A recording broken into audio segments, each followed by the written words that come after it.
Okay, it should be working now. Everything should be okay. I have returned. Hopefully everything is fine. Please. Maybe. Hopefully.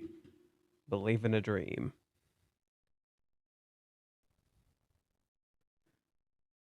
Then I gotta move Twitch over here.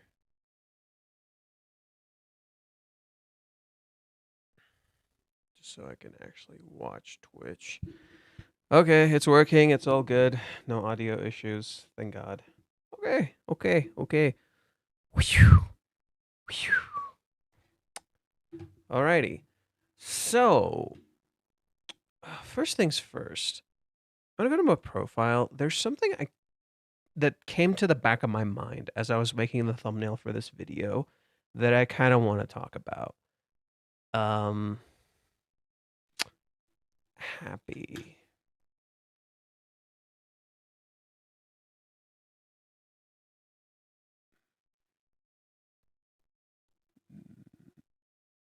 Man.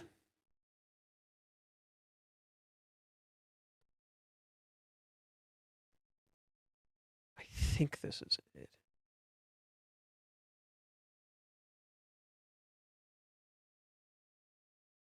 Okay. Okay.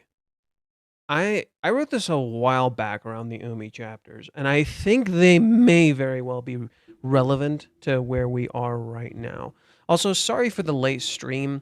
Sup, what happened? There's just some issues with the remember how if for anyone who was still watching last night, there was like an issue with the audio. When I started it, I was like, "Oh shit, the audio still isn't working," so I was worried. I thought I needed to do some sort of update or something. It turns out the volume was just turned all the way down. So, yeah, everything is fine. It's fine. Today I was a little tired. I woke up, I did like a whole bunch of chores in the house, and I haven't been sleeping too great, and I feel like I may get sick, but it's like I'm not sick yet. So like I'm trying to like rest and not overwhelm myself with too much work, so I don't like feel like total crap. So today I'm not gonna stream uber duper long. I'm probably gonna finish in 2 hours. 2 hours is probably where we're gonna stop today. So I'm just telling you right now. Like I'll make sure and I'll stop. However, tomorrow I'll start a little earlier than 4 o'clock for the Game Awards. And then we can do some analysis before the Game Awards, and then when the Game Awards hits, we can like relax, take it easy, and then just kind of watch that. So I hope that sounds interesting. Essentially, I'm splitting today's stream into two. Just think of it like that. I'm splitting today's stream into two. Since I'm doing it late, tomorrow I'll do it a little earlier, and then from there we'll watch the Game Awards, and it'll be like a reward. You know, we get to relax, we get to bitch, we get to be hype and excited. There's probably going to be some awesome announcements, but for today, I'm going to start with everyone else's analysis, but something came to mind as to what's going on with Ruka's character. And it to me, I think a lot of it has to do with Ruka's look here. I think Ruka has seemingly lost her identity in a man. And what I mean by that is that she's so focused on getting something from Kazuya, she's seemingly lost who she is. And I'm really curious what Reishi's going to do with Ruka's character, because I've noticed a lot of people are villainizing her a lot. And yeah, don't get me wrong, Ruka did something terrible here. But this reminded me an awful lot of Chizuru in the in the date. This sure is reminding me an awful lot of Chizuru in the date. The difference is Ruka actually did do something bad. But the thing is, in the past, while Ruka has done shitty things and like come very close to crossing a line, here it really just feels like, oh no, she crossed the fucking line. You know, like in the past, like for instance, you could say like the kissing stuff or all the stuff she did then. Yeah, she did it without consent, sure. I would say like the first case wasn't necessarily the worst. Like the one on the birthday, that wasn't necessarily bad. The one during Hawaiians was bad. But that one was a little bit on Kazuya because he while he told her he doesn't love her, he didn't set proper boundaries with her. Now, in this particular case, oh no, Ruka knows. That's the problem. Ruka knows. So to me, I'm like, okay, this seems like a really interesting direction to go. And this reminds me a whole lot of what Reiji did. What Reiji's showing here reminds me a whole lot of what he was talking about in his Twitter space a while back, where he said he showed this to Hiroyuki. Not this, but the Kazuya thing, I'm assuming. And Hiroyuki said, "This is insane. I don't have the balls to do this." But weirdly, a lot of the descriptions that were given for Kazuya's haircut honestly seem to fit this more, which is really interesting to me. Like, you guys remember when we were talking about the big event and everything that was going on with that? A lot of the descriptions for that seemingly fit this more. Like, a lot more. When you think about it, when you take it down, you think about it for a fucking second, you're like, wait, that seems to fit this infinitely more than Kazuya changing his fucking hair. Like, doesn't that like align a whole lot better than that? Like, this feels like oh shit, this could be comic ending. Oh no, blah blah blah. Doesn't this fit that so much more than what we were being told about Kazuya's hair? And I think that to me is incredibly fascinating. That, like, okay, we're getting shown this stuff, and I think Reiji is gonna somehow flip this and be like, we've been looking at this a little bit the wrong way. Now, I'm not going to say he's going to excuse Ruka. It really doesn't feel like he's outright excusing Ruka, because it's clear Ruka knows. It's clear there's a sense of fault clearly being directed at Ruka. There's a clear sense of awareness as, like, hey, like, literally every single piece of dialogue Reiji has said, like, this has been a reoccurring problem that's been present for a while. Remember what we said about this? Ooh, this has been a reoccurring problem that's been present for a fucking while. The fact that Reiji said, like, oh, this could be like a big fucking deal. It's gonna flip the whole comic. It could overturn the entire story. That's definitely, like, seems like a bigger deal than Kazuya's hair.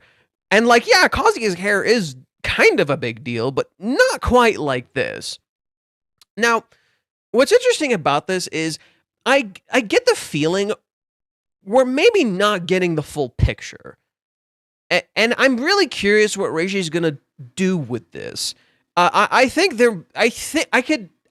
can somehow envision a reversal of this somehow. I just don't quite know how. In particular, because it's like, okay, Ruka has, like, seemingly gone off the deep end. She didn't full on cross the line, but she also kind of did. You know, it's like she's definitely gone too far. You know, she's definitely gone too far with this. But where do you go? How do you go with this? And it feels like Reiji is kind of has a plan. He kind of knows what he wants to do with this. And that has me particularly fascinated. It's like, looking back at this, looking back at what Reiji's been talking about, what is he cooking? What's going on here? And I think one thing Reiji is definitely leveraging here that I'm not paying attention to is there's something hidden with Ruka's character that we're not seeing.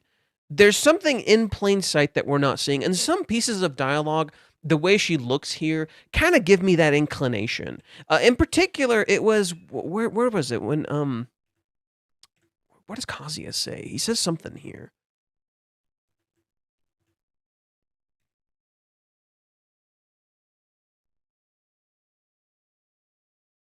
I think she said some pretty wild stuff. I was kind of out of it, though.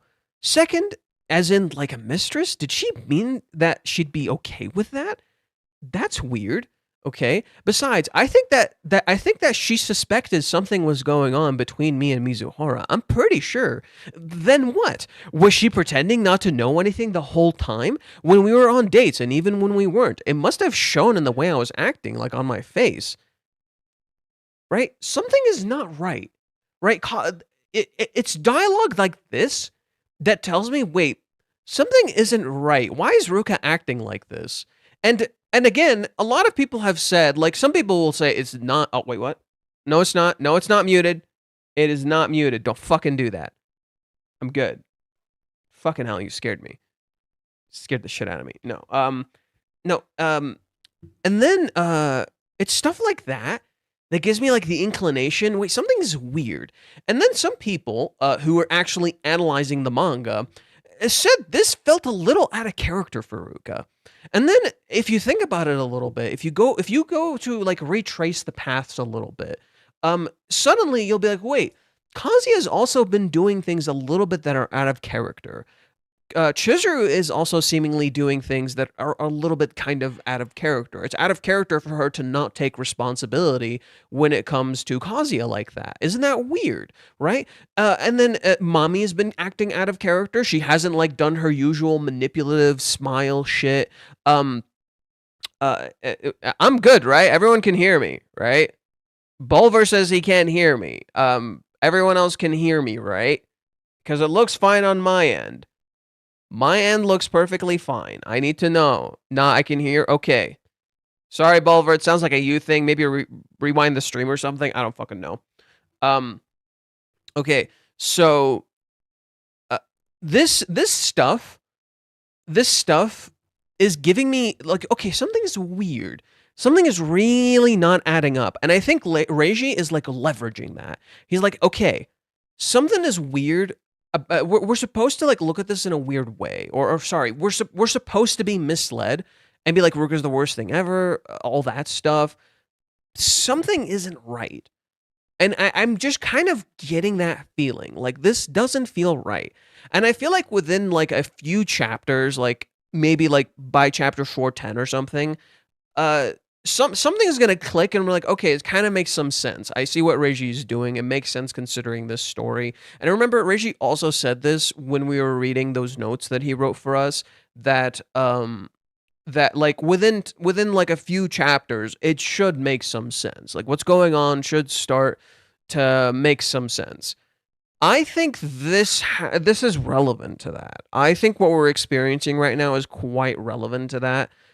Now, okay, at first glance, you're like, there's no excuse for this. And maybe there isn't. Like, yeah, sexual assault is sexual assault. There's no excuse. Even the manga is labeling it as sexual assault. But something isn't quite right here. And we don't know yet. We don't have enough information to possibly know what that is. Reiji lied for saying the haircut was the chapter he talked about. You don't know if he did. Maybe to him it was a big fucking deal. But he did later say there was another thing that was going to be a massive fucking deal. This happened to be that other thing. I don't think he lied. Changing a main character's hair is a big deal, especially 400 chapters in. We had 400 plus chapters with Kazuya not looking like this. So him suddenly changing that is a big deal. It may not look like it, but it is. Right? Kazuya's look has become quite iconic. So it's like suddenly just changing it is weird. However, this current event seems to fit that more. So no, I don't think he lied. I just think we maybe vastly overestimated what we thought it was, and then vastly underestimated this. Maybe he knew people would go Reiji is Kazuya. Maybe. I mean, the schizophrenia around this series is fucking hilarious, so that's not totally out of it. So, okay, I'll hold off for now. Let's go read some people's opinions. You know, I've shared some of my thoughts that I don't think things are quite as they appear, and we're being somewhat misled on purpose. For now, let's read what Mute wrote. I have not read this yet. I just saved this. I haven't read it yet. This is an analysis and impression post from Satisfaction level 405. The theme of this time was, why did Kazuya go to the toilet instead of the bathroom? What? His toilet is in the bathroom. Why was Ruka silent? What is the intention behind the depiction of Chizuru missing her train? That's a whole lot of themes. Okay, well, let's see what he has to say on those.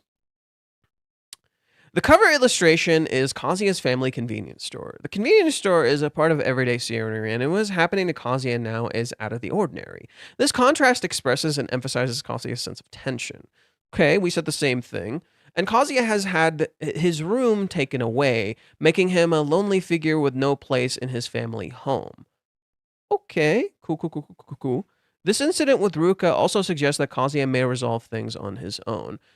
Rather, he just caught something really good. He just caught something really good, and he didn't even fucking recognize he did. This guy took Kazuya's room in his family home. Suddenly, Kazuya walks out into this room that's not even his anymore.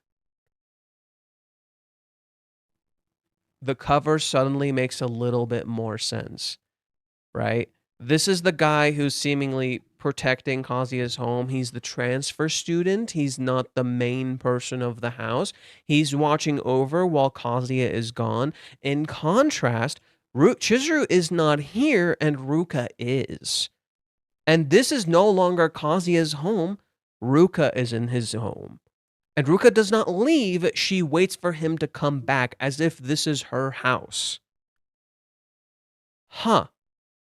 Isn't that interesting? Now, there is something I noticed too. The fact that Ruka just waits for him is a little weird. Like, she doesn't... if you guys don't realize, this is a recreation of the very early parts of the series where Kazuya runs off to the bathroom after Ruka took him to a love hotel.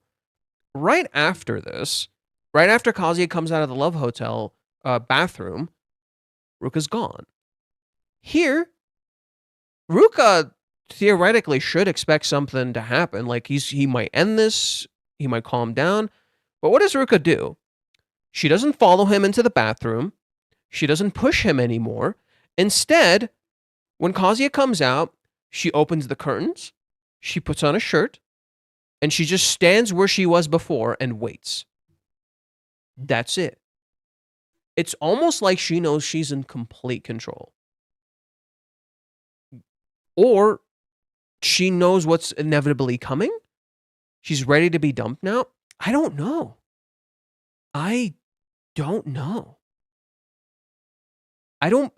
Nothing about Ruka felt like she was ready. She was literally going through bargaining. She was literally going through denial. Like, nothing about this feels like Ruka is ready. Ruka doesn't look ready here. Her words don't indicate she's ready, right? Even I know that a guy can't go again right away, almost implying she would do it again if he could. So nothing about this is telling me she's ready to be dumped here. And rather, she just waits for him to come back. She doesn't run away.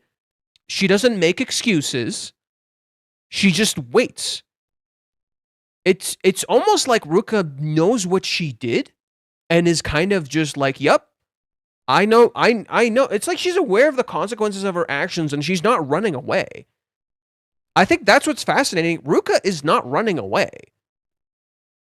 She's not just gonna be like, oh no, I didn't actually do this. No, I did this, and I'll do it again. And she's looking more determined than ever. I don't know about determination. Maybe there's determination here. I can see that. It's intimidating, that's for sure. She has a presence, right? This little small girl has a massive presence. And I think that's fascinating. But anyways, the big thing I wanted to highlight about what Mute wrote, I don't want to keep ranting, is that this guy took Kazuya's room when he was living. He lives in Kazuya's home now. He took his room. In contrast, Ruka thematically kind of took his room. This is no longer Kazuya's house. She is in control of his own home, right? Kazuya is not in control in his own home. Just as Kazuya is not in control in his old home that is no longer his, right? So maybe this ties to that, this idea of a home, right? This isn't really Kazuya's home. He doesn't really have autonomy in this house, right? Kazuya has his room taken away, making him a lonely figure with no place in his family home. This incident with Ruka also suggests that Kazuya must resolve things on his own. Okay. He sure skims through a lot of the pages here. That's weird. Kazuya realizes that he has prematurely ejaculated inside his own underwear and runs to the bathroom. This raises the question, why doesn't he wash the underwear in the bathtub? The reason for this is as follows. Oh, okay, maybe that's what he meant. Okay, maybe that's what he meant. When you want to leave the scene as quickly as possible, saying, I'm going to the bathroom, feels more natural than I'm going to take a bath. And also because Kazuya doesn't want Ruka to know about the premature ejaculation, though Ruka already knows. Oh, is that what was implied? That, like, he... Oh, okay. So in this scene, what Ruka is saying right here is that she knew Kazuya nut. That's what Ruka is. That's what more so what Ruka is saying here. That's what Kazuya says she noticed. Not that he can't go again. Just that he not. It's an awareness of what he. She's more aware of his body than he is. That's what this is supposed to say. She's more aware of his body than he is. That's what this is implying, rather than anything else. Okay. So yeah, Kazuya didn't want to turn on the bath because he didn't want Ruka to hear. Huh. He thought she didn't notice. She did.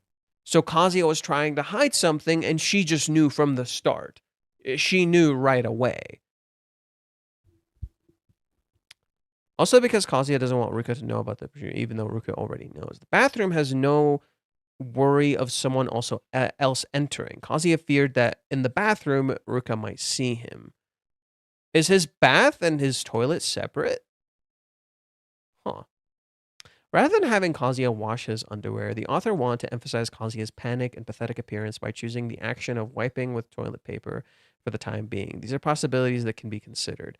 Reiji's not trying to make Kazuya look pathetic. I've seen a lot of really weird interpretations about how people are like looking at this scene. Like, I was on a Discord with some people, and they were saying like, oh, Reiji is like taking this really lightly. He's not taking this seriously.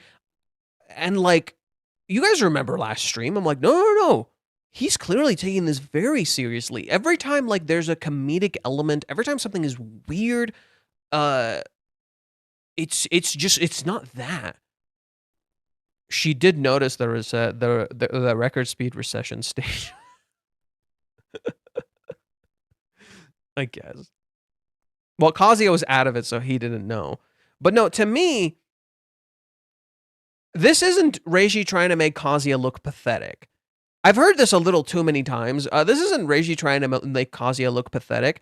This is Kazuya viewing himself as pathetic. This is Kazuya demeaning himself as a man.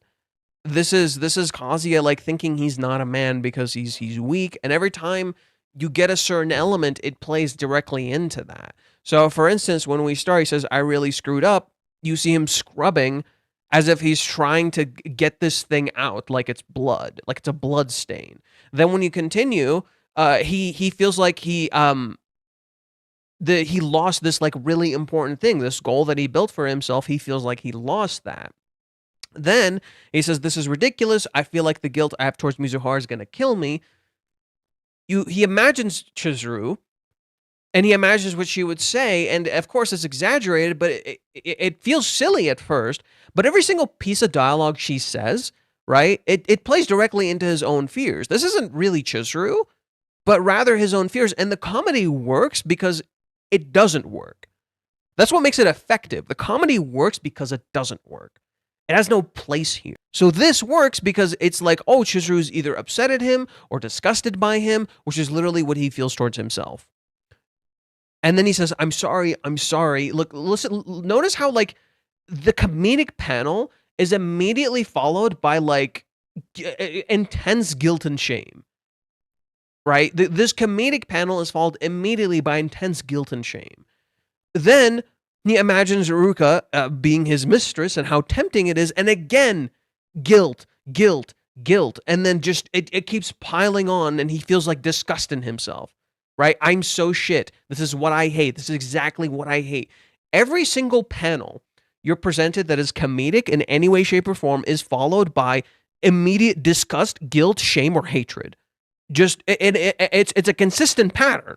It's literally consistent pattern. It doesn't stop every single time, and that is intentional. It's almost like this is not what Kazuya wants to feel, and he feels it anyway, which perfectly mirrors his desires with Ruka. This perfectly mirrors his desires with Ruka. He feels desire around Ruka, and he hates himself for feeling this desire. He wants to get rid of it, right? He hates these parts of himself. He wants to deny these parts of himself, and it piles on harder and harder and harder. That the more he tries to go back to what he's used to, the more he hates it, right? And he's hitting a breaking point of self-hatred, right? It's tragic comedy, sure. He's hitting a destructive point of self-hatred where he's denying this aspect of himself so badly that you're gonna hit a breaking point. He's reaching a peak level of self-hatred. This is what I'm seeing. The more Kazuya tries to turn to something he's comfortable with, the more he hates it, because he hates this part of himself that reacts like this. It's literally like it has no place being here, but it is here, and you can't get rid of it. Kazuya is just afraid of being rejected by Chizuru after doing this, even though he didn't do anything. It's not no. This isn't a fear of rejection. This is like deep self-hatred. So okay, there's a bit of misunderstanding here. The fear of rejection stems from being unable to accept yourself. That's usually where the fear of rejection comes from. You're unable to accept yourself. What this is highlighting to us isn't just simply Kazuya being afraid of being rejected by Chizuru. Rather, it's highlighting to us how Kazuya is not accepting himself. And in turn, he puts that onto Chizuru, who he's afraid will reject him because he doesn't accept himself. That's the issue. He hates these parts of himself. He doesn't just accept them. He never accepted these parts of himself, and this situation is putting him in a spot where he has to deal with that. He has to deal with this part that he does not like, and it hits a breaking point. And this isn't being done to punish Kazuya's character. This is more so being done to show how he couldn't cope with the situation properly because he doesn't love himself. So he doesn't like his haircut, lol. The haircut, it's not that he doesn't like it. It's the haircut is more of what Kazuya wants, which is to be accepted. But he doesn't even have confidence in the haircut he got, because if Chizuru doesn't like the haircut, which he put a whole lot of effort into, right, he gets rejected. Do you see how, right? Do you see how that connects? Another question, Faye. Where is the station of Kazuya's? It's not where Chizuru stopped. Is nowhere near where he is. She's like 45 minutes away. She's nowhere near where he is. Okay, let's get that out of the way. She's nowhere near where he is. Okay.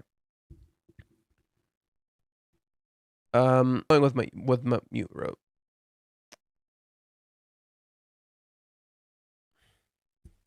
Kazuya himself says that he has guilt towards Chizuru, and he apologizes to the imaginary Chizuru. The guilt that Kazuya feels here is from betrayal of Chizuru. It's the realization that his feelings for Chizuru might actually have been superficial. No.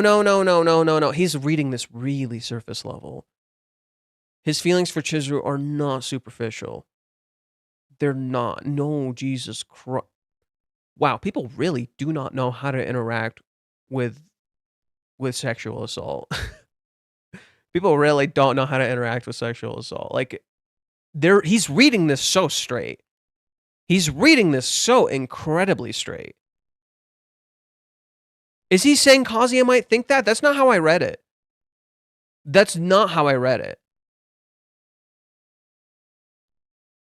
Oh, what is going on? Fuck off. Kazuya himself says that his guilt towards Chizuru, and he apologizes to the imaginary church. The guilt that Kazuya feels here is from his betrayal of Chizuru. He's saying it like Kazuya did in fact betray her. He didn't. It's the realization that his feelings for Chizuru might have actually been superficial. They are. Now, is he gonna say that here? Let's see. In panel 2 on page 11, Kazuya apologizes with seriously sorry, but this casual way of saying it and lacks seriousness, it's words that come out impulsively as Kazuya panics. That I'm sorry in panel 3 is a polite way of saying it. Okay, so he's referring to right here. I'm sorry, I'm sorry, I'm so sorry. Oh, I'm so sorry is the polite way of saying it. Okay.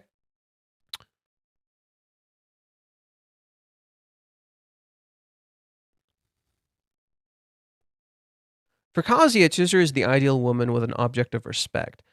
And an object of respect. A casual way of speaking would lack certainty. Therefore, he rephrased it politely. This expression just how special his feelings for Chizuru are, conveyed through the change in how he offers his apology. I don't quite interpret it that way. I mean, yes, but to me, it's more so represent escalation. It more so represents the escalation of his guilt. That it's so incredibly bad that he has to emphasize it more and more and more, and to the point where he speaks in a polite tone, where he uses the very polite and respectful tone. It's not just Chizuru. It's feeling like you betrayed this person you deeply care about. It's not just simply Chizuru. It's like you felt like you betrayed your partner when you didn't. So literally, it's literally like he's laying down on the ground saying, "I'm sorry." Like, I don't know. Kazuya says something contradictory to an apology, like, if Ruka were a mistress, she'd be attractive. Readers would probably see him as a self-centered jerk. This is temporary escapist behavior stemming from guilt Kazuya feels. His guilt was so overwhelming that he's trying to balance it out through delusion. Yeah, he's turning to a coping mechanism, sure. He's turning to a coping mechanism, sure. Here, the author deliberately and intentionally portrays Kazuya in a negative light, making readers perceive him as a scumbag, in order to emphasize the disparity with Chizuru. This aligns with the theme of the work, which is a scumbag winning over an unattainable beauty. This author does not hate Kazuya or intend to demean him. I disagree with this take. Again, Mute consistently doubles down on this idea that Kazuya is a scumbag winning over an unattainable beauty. That's not how Reiji's writing the story. Whenever he's spoken about Kazuya and Chizuru's relationship, he's written it as the ideal relationship, not a scumbag winning over an unattainable beauty. That's never been how Reiji has written it. Reiji is not writing it this way. What Reiji is writing here is that this is an aspect of Kazuya he is not addressing in himself. And so what happens is he immediately turns to it as a coping mechanism. In that degree, Mute is right. However, when Reishi does this, he's not showing it to be like Kazuya is a scumbag. Rather, he wants you to believe it because Kazuya does. He wants you to believe Kazuya is a scumbag because Kazuya believes it. You feel the same exact disgust in Kazuya that he feels in himself. This is literally how victims do. This is literally what victims do. They literally do something that they use to cope and they hate themselves for it. So this is what literally happens. This is literally how they do. Kazuya does something that he perceives in himself as a scumbag that you perceive in him as a scumbag when it's literally just a thought, and then you hate yourself for it. It is actually incredibly accurate to how victims feel. Incredibly so. Literally, right after Kazuya does this, he proceeds to say, come on, I'm so shit. This is what I hate. This is exactly what I hate. A swift death would do me good after all. Right? Does this sound like Reiji is demeaning Kazuya, or rather, he's showing how Kazuya quite literally hates himself? And this self-hatred never went away.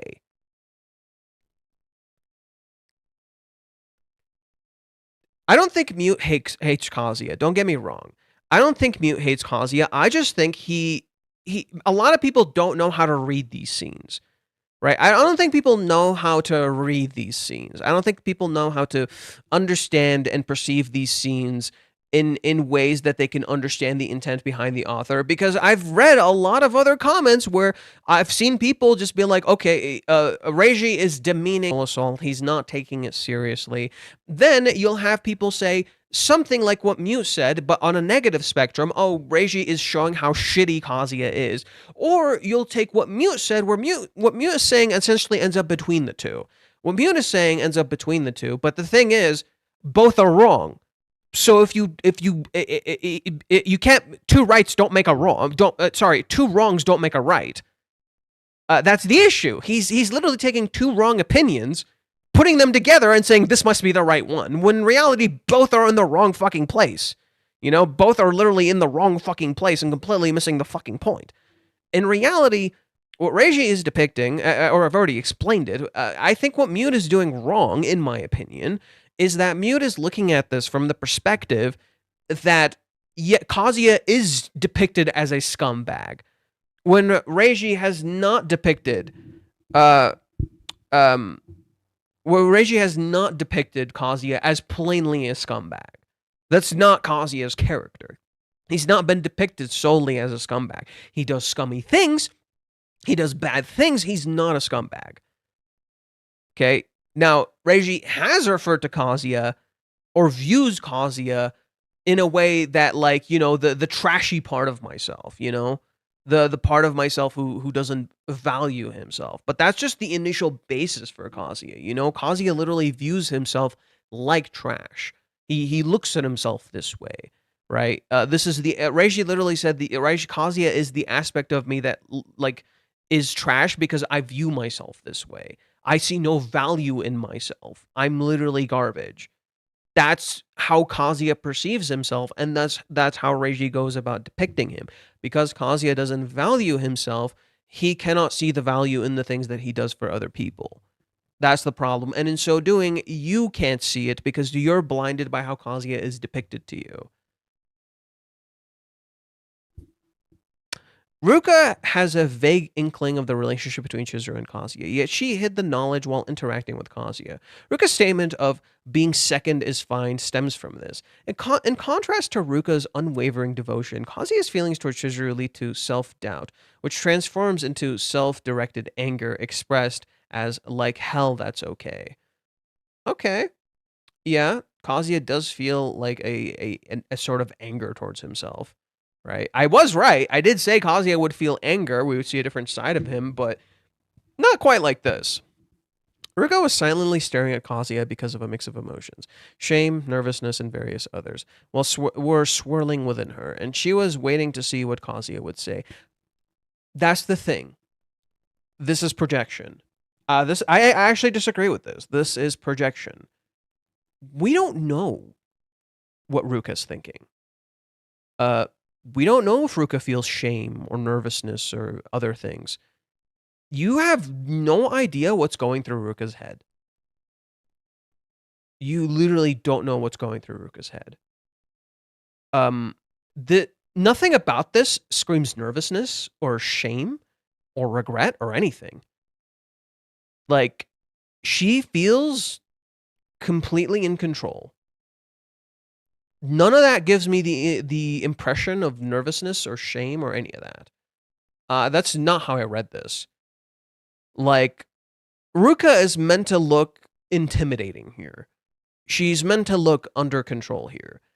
Is she under control? That's a whole other matter, right? Is she under control? I don't know, right? Maybe she isn't under control. She is clearly aware of things, though, right? She is clearly aware of things. Right, that's the difference. That's the difference between how Chizuru is depicted here and how Ruka is depicted here. Ruka here, not his pants. Chizuru, in contrast, doesn't notice her stop and gets off in the wrong place. That's important. Okay, Ruka is aware of what's going on. She's aware of the situation. Chizuru is not. Reiji intentionally creates that contrast here. However, when you see Chizuru, you feel a sense of comfort. There's a bit of dread. You're like, oh shit, Chizuru's here. But then you also feel comfort. I think this is the first moment of comfort we have felt in a while, because we had not seen Chizuru. Chizuru is almost becoming like a ray of hope for us, because we have not seen her in a hot while, right? We've been so caught up in the negativity. We're like, where the fuck is Chizuru? We haven't seen her in like We haven't seen her since chapter 399. Like, it's literally been 6 fucking chapters. It's literally been 6 fucking chapters since we last saw Chizuru. So Chizuru coming back was almost like a ray of hope. You're like, oh, thank God. Oh, thank God. Right? You're meant to be like, oh, thank God. You know? But it also creates contrast because while Ruka noticed something, Chizuru doesn't notice something. Right?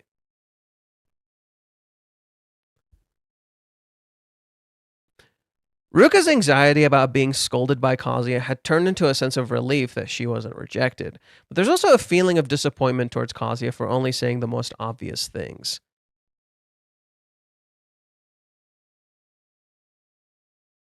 He didn't say anything here. This disappointment is not this. No. No.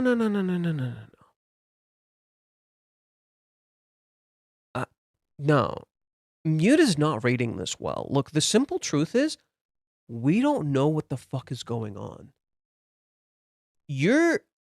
Look, the reason this is all white, and Ruka is in shadows, is to make you feel like, what the fuck is she thinking? And you're supposed to feel scared. You're supposed to feel intimidated by this.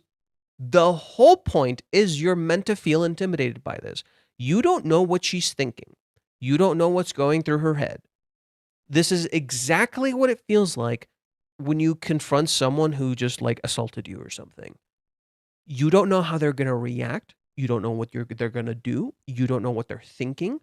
It makes them incredibly intimidating. Reiji is depicting that, right? She's blocking the light? No. Rather, the light is shadowing her. She's not blocking the light. Think of it like an eclipse. I guess that is blocking the light, whatever. I guess that is blocking the light. Rather, the light is shadowing her. The light is present. She's not blocking the light because she opened the curtain, right? The curtain is open. Kazuya is near the door. He can leave. But this is almost like saying, this problem is not going to go away. It's literally in the middle of your home. This is your house. It's literally in the middle of your home. She waits for you at the very center of your home. This problem is not going away. You have to confront it. And it is scary, and it is intimidating, but it is not going the fuck away. That's what Ruka feels like here. That's right. Roll net 20 for intimidation. Yeah, that's what Ruka feels like here. She is dead center in the middle of his room. He can leave. He can walk out the door, but it's not going to solve the problem. Ruka is not going away. She's not leaving. She's not going to leave. So he has to confront this. This is what I'm seeing here, right? You have this issue that's in the middle of your home, in the safest place in your house, and it's not going to go the fuck away. You have to deal with it. That's what Ruka is here. She looks intimidating. She looks scary. You don't know what she's thinking. You don't know how she's going to react. And even worse, you don't know how aware she is. She knows you better than you know yourself. That's even like think about that. You have this issue in your home. You have this person in your home who you don't know anything about, and they know you incredibly well. Right? Kazuya literally admits earlier, how much has she actually known? Like, was she just pretending the whole time? How? Right? You're completely in the dark. That's why Ruka is hidden like this. She is literally hidden in plain sight. She's right there. She's illuminated by you don't know what the fuck you're looking at. And that is incredibly terrifying. You have no idea what the actual shit you're dealing with. I think this is an incredibly good metaphor for adulthood. Because this is what adulthood feels like. This is what that shit feels like. Now, I'm not saying it's going to fucking like literally like assault you, but this is literally what it feels like. you don't know what the actual fuck you're walking into. It may have burned you in the past. It may know more about you than you know about it. And you still have to deal with it. That's what adulthood feels like. Right? And you can kind of see this with Umi too. Umi kind of feels like this sometimes. He feels like he knows aspects of Chizuru that, like, Chizuru has not told any other person, which makes it feel a little bit more intimidating at times. Umi definitely feels intimidating at times. He feels like more aware than he should be. And that is a really interesting approach from Reiji. And that's something you definitely see with Ruka here, right? Ruka is meant to be the reverse of Umi, but like in a much darker sense, because she physically knows Kazuya better than he knows himself. Whereas Umi doesn't actually know anything about Chizuru, right? Literally, what does Chizuru say? I'm not the person you think I am, right? Umi doesn't actually know Chizuru. He just thinks he does, right? Ruka does know Kazuya. And that is genuinely scary. Ruka actually knows who the fuck he is. Not only emotionally, but physically. And that is scary when you don't want the person to know these things. You know, that's genuinely scary when you don't want the person to know these things. And that's why Ruka being depicted in such a way as someone who committed sexual assault is so scary, because that's when like your abuser knowing you better than you know yourself is utterly terrifying. And it puts Kazuya in a position where he has to deal with where he can understand how mommy feels, you know, where he can understand exactly how mommy feels, or why Chizuru is afraid to open up to people sometimes, because people knowing you better than you know yourself is terrifying. In a way, Kazuya can also understand how Chizuru felt when, like, for example, Minnie would describe to Chizuru exactly what she was feeling, and that would bother Chizuru because it's like, why the fuck do you know that? Especially because Chizuru has trust issues with Minnie, right? Whereas Minnie is like a safe space for Kazuya, Chizuru clearly has trust issues with Minnie. So now Kazuya can understand why Chizuru wouldn't tell Minnie things, because Minnie would fucking use that. I get it. It doesn't seem as large as a comparison, but the easiest immediate comparison you can definitely see is between Kazuya and Mami. And then on a slightly smaller scale and a more safer scale, you can see it between Chizuru and Minnie, where Minnie actively invades Chizuru's private space, literally constantly gets her to dress in certain ways, constantly tries to push her into physical intimacy with Kazuya, tries to force these things for her, you know, and trying to use this aspect of Chizuru against her. And to feel like someone does that to you and they know this aspect of you better than you know yourself is scary and uncomfortable, especially when they would use it, which is literally what Minnie does. Minnie literally uses that against Chizuru. Chizuru has been aware of Minnie since the movie arc. Oh yeah, I know. Oh, I fucking know. There's a reason she hid the ring when Minnie was in her house. Right? There's a reason Chizuru hid the fucking ring when Minnie, or not in her house, in her apartment. If you guys remember, when Minnie first went into Chizuru's apartment to get stuff for the crowdfunding, Chizuru intentionally hid the ring because she was afraid of what Minnie would do if she found out about the fucking ring. Now, Chizuru brilliantly is different. Chizuru is so in control of herself and the situation she is in with Minnie, she hides things in plain sight. And Minnie can't see it for shit anymore. That's why it's so incredibly effective. That's why chapter 387 with Chizuru and Minnie is so incredibly effective, because Chizuru literally hides that shit in plain fucking sight. And Minnie can't see it. Right? Right? Minnie asks her, oh, how did the date go? Chizuru just fucking lies to her face. And Minnie just eats that shit up. She just believes it. Chizuru lies to her again. Minnie gets upset. And Chizuru is clearly so fucking ready to date him. She is in that shit. And Minnie can't see it. Look at her. Minnie can't see it. The love is literally all over her. It's literally all around Minnie. And she can't see it.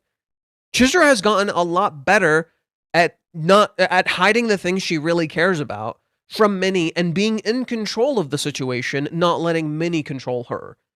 Minnie essentially controls Chizuru for a huge portion of the movie arc, for a huge portion of after that point. Minnie is kind of in control. Especially when they're living together. You know, Chizuru goes along with it because she likes Minnie. She's like, okay, Minnie's a good kid. She's clearly not bad intentioned. But Minnie is in control, and that is a problem. It doesn't matter if they're good intentioned or bad intentioned. You shouldn't let other people control you. And that's the issue with Minnie's character. Minnie is basically safe Ruka. That's basically what Minnie is. Minnie is essentially safe Ruka. Where, yeah, okay, like, you can let her control you. She's not going to necessarily do anything. It's still a problem. Don't let people control you. In contrast, you have Ruka, who controls you negatively, right? Because she has lost control of herself. So naturally, all you get is the negative aspects. Let's see. Ruka's statement is not about blaming or expressing disappointment towards Kazuya. Rather, it expresses a kindness that accepts Kazuya as an awkward being. Through these words of Ruka's, Kazuya realizes that his premature incident has been found out. It becomes clear that Kazuya went to the toilet instead of the bathroom as an action to prevent his premature incident from being discovered. Kindness, huh? I guess there is a... Will Minnie stay safe? I don't know.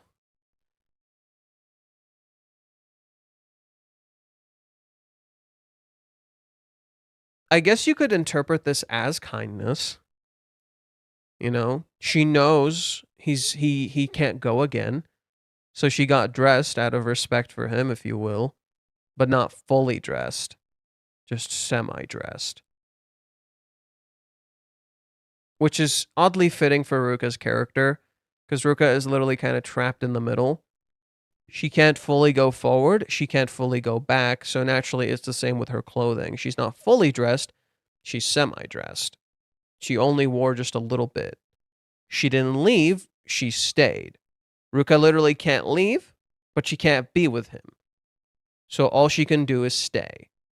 Everything about Ruka's character here is literally quite literally in the middle. It's kind of in the middle between kindness and assault. But that regardless, like that's still a problem, you know? Ruka doesn't know how to move forward or how to move back. It's been a while since Chizuru's appearance. The building in the foreground of the first panel is the DNP Ichigaya Kaga Town building. Okay. Kodansha's books are also printed here. Oh, that's cool. So the building we see right here is where Kodansha prints their books. Cool. The second panel, I think, is the J.R. Cho Soba line. Locally, I'm not very familiar with trains, so if I'm wrong, please correct me. No, he is correct. This is, in fact, the Soba line. How do we know? We saw this before. Let me pull it up. When we were looking at the Ruka chapter, where it was Ruka's birthday, let me pull it up for you guys. So he is correct. I thought it was the Soba line. Turns out I was fucking right.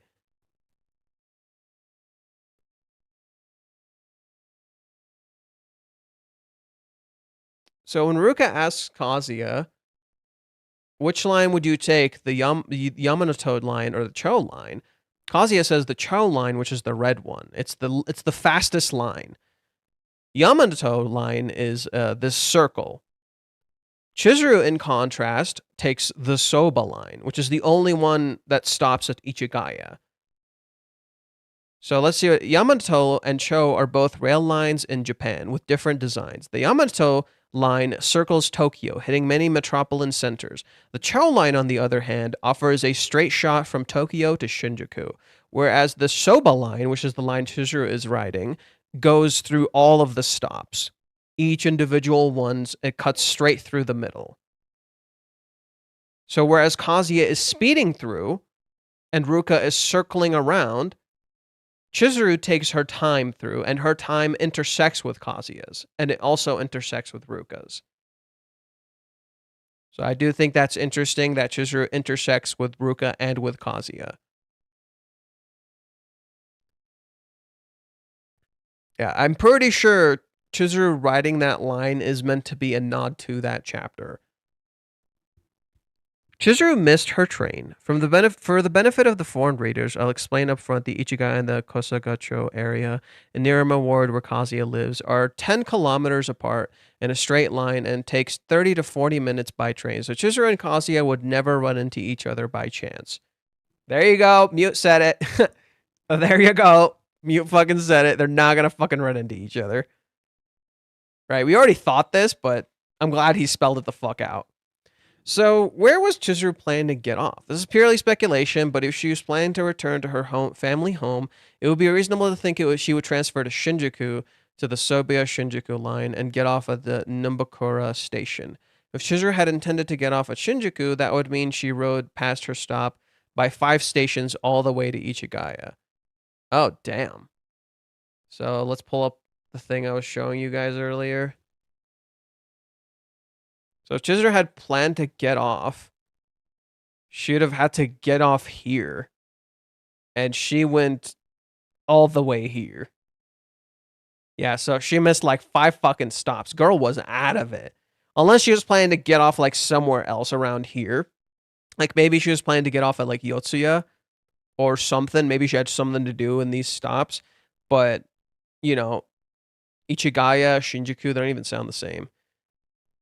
So yeah, it seems like Chizuru like 5 stations worth of kiss dream, and damn, girl was fucking out of it. Granted, we don't know where she was supposed to be stopping. Like, we might find out next chapter.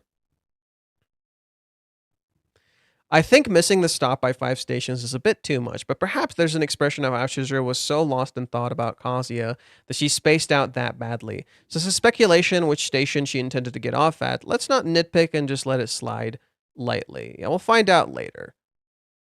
We will find out later. I predict the Sage Time, a refreshed Kazuya will have a discussion with Ruka, and the conversation will head towards settling their provisional girlfriend relationship. Also, this week's weekly Shonen magazine is a combined issue, so next week is a hiatus due to year-end and New Year scheduling. The next episode will be in 2 weeks on Christmas Eve. Yep, Christmas Eve, all right. So let's see what some people had to say in response. The depiction of Kazuya's humiliation across the 3 chapters deliberately erases his personal growth as seen through the reader's eyes.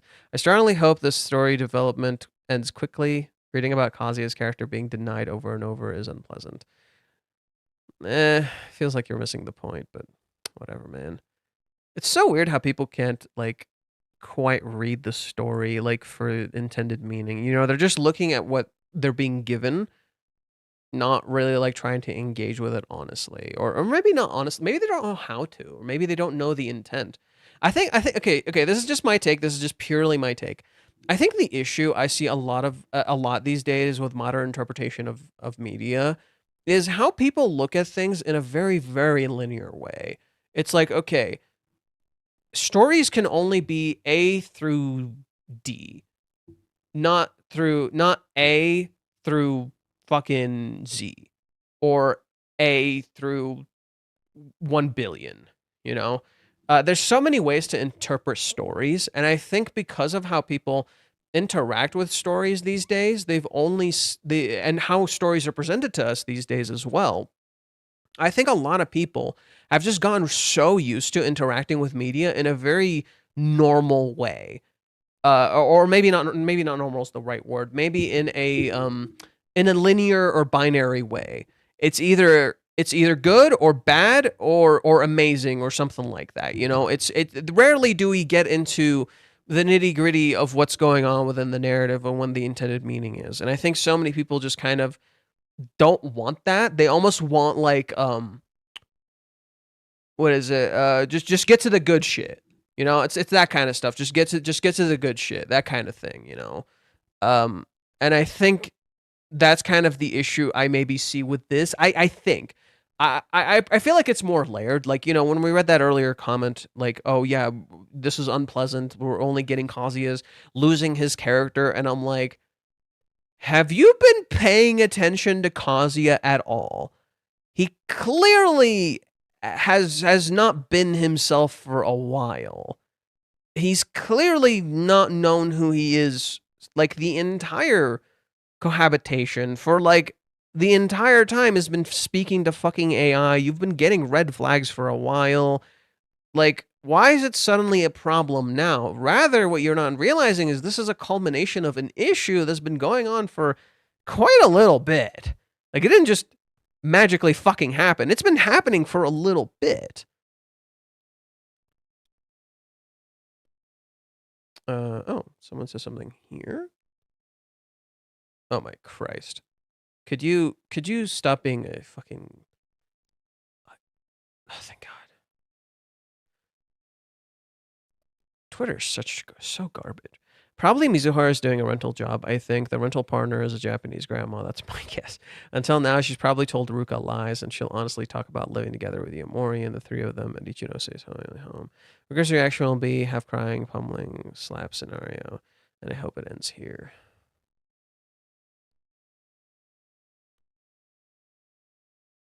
Maybe this is Ruka. Maybe this is Ruka ready for the truth.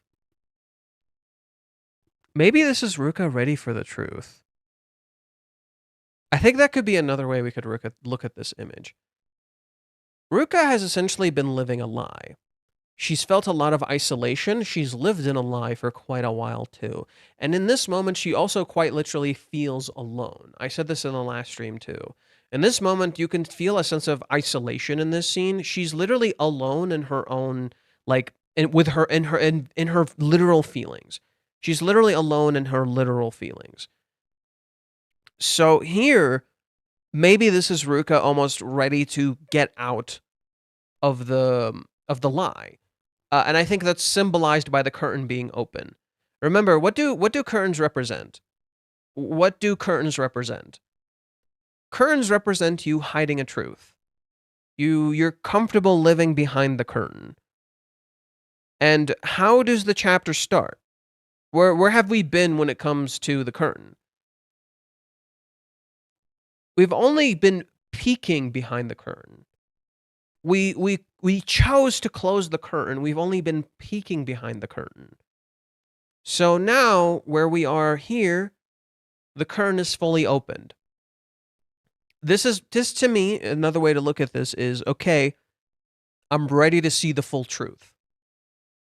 I'm ready to see the full truth. Everything.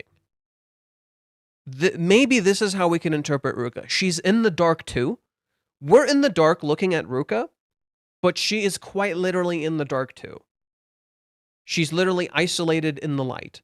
She's literally alone in the light, and it's time to see the truth. This is how I interpret this, right? Just as she noticed Kazuya was hiding this thing, was trying to hide this thing when he fucking nut his pants, she too also knows, okay, it's time to learn the truth. That's why she looks disappointed. This is the end of happiness without sorrow. This is the end of happiness without sorrow. This is the end of living in a lie. She doesn't want to live in this full truth, but she knows she has to. What we're seeing here, the reason Ruka looks disappointed here, is that Ruka is making a hard choice. Okay, fine. I'll face the full truth. Okay. I'm done living in a lie. Let's face the full truth. I've already noticed. Just as Ruka already noticed something was going on with Chizuru the whole time, but just chose to ignore it. Here, Ruka essentially tells you, yeah, I noticed, and I'm not ignoring it. This is why Ruka puts her clothes on here, or puts the top on here. Yeah, I noticed. That's why she looks down disappointed. Yeah, I noticed. And I'm not going to ignore it. That's why she looks disappointed. Okay. I think I have a better understanding of this scene now. That feels more fitting. That feels more fitting. Yeah, I noticed. Yeah. That's why she doesn't run away. That's why she stays. Yeah, I know. I know. Let's face this. I'm not going to be in the dark anymore. I open the curtains. I'm ready to face this. That's why she doesn't look happy. It's not a happy choice.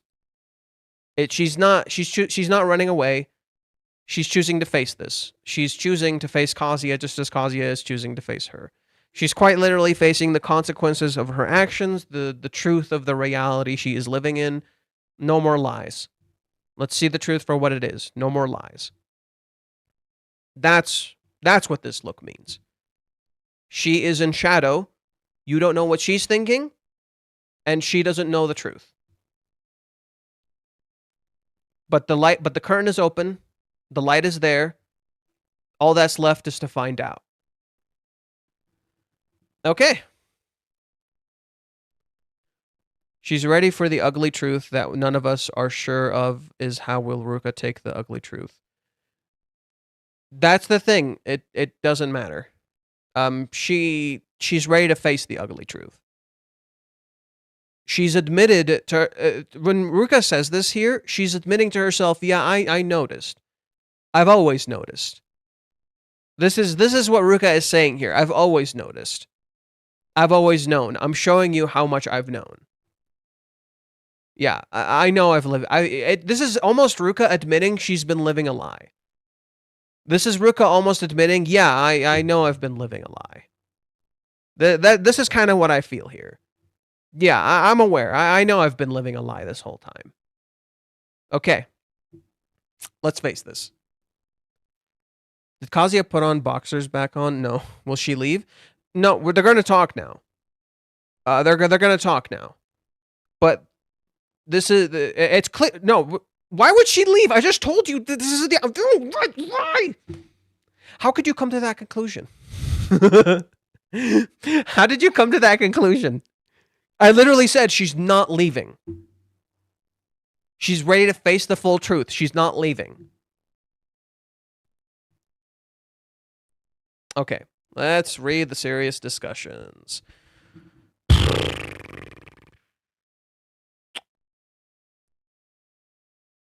Hey, I'll start with the serious discussions. I'll read my thing last. There was some discussion last week over how Chapter 404 would come off to the Japanese audience. Personally, I still lean towards my original impression that the chapter was always intended to be read as heavy and uncomfortable.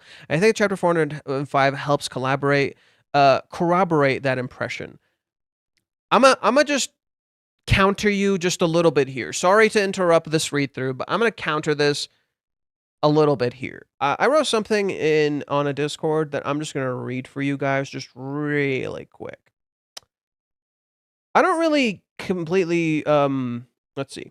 Reiji has been leveraging comedy to add to the sense of disgust. He did something similar last chapter with the eroticism in chapter 404. It's not being handled in a safe and comfortable way, but more so maybe in a realistic way. Kazuya is a comedic character. He tries to cope with comedy, even subconsciously. You see it in chapter 218 with Umi wearing the beret on his head. However, this chapter leverages that comedy in a different way. Even in the jokes, you feel blame directed at him, whether it's Chizuru, his own lust, or even his undies. Every single one is followed by such horrifying disgust and self-hatred that you can practically feel Kazuya being unhappy with how his mind works. It's as if the comedy is him trying to cling to the things that he usually does and he can't stand it. Exactly like the uncomfortable sexual experience with Ruka, where his desires get the better of him. These jokes, even the clothes being a reference to Playboy, all allude to this uncomfortable comedy that purposefully doesn't belong. The only true normal thing here is Chizuru's return. This actually brings comfort. This actually eases our worries. Everything else is just a loop of chaos. Okay, I said something else somewhere else. Let me see if I can find it. I might have read it for you guys yesterday. Okay. I think it's right here.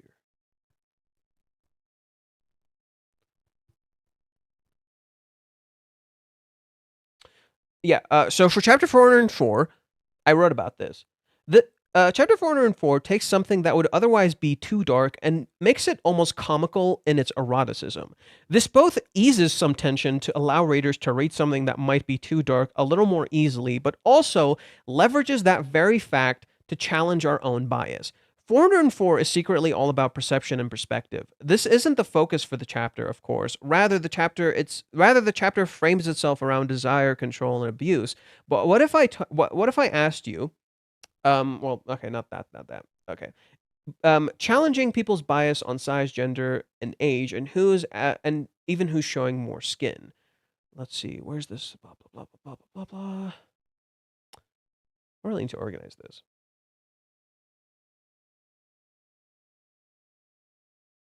I wrote more about the comedy aspect.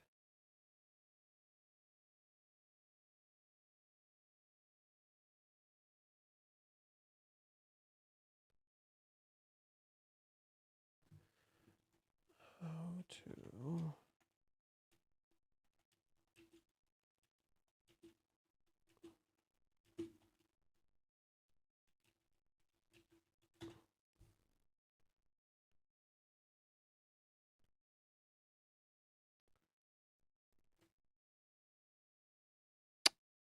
Gosh darn dang it.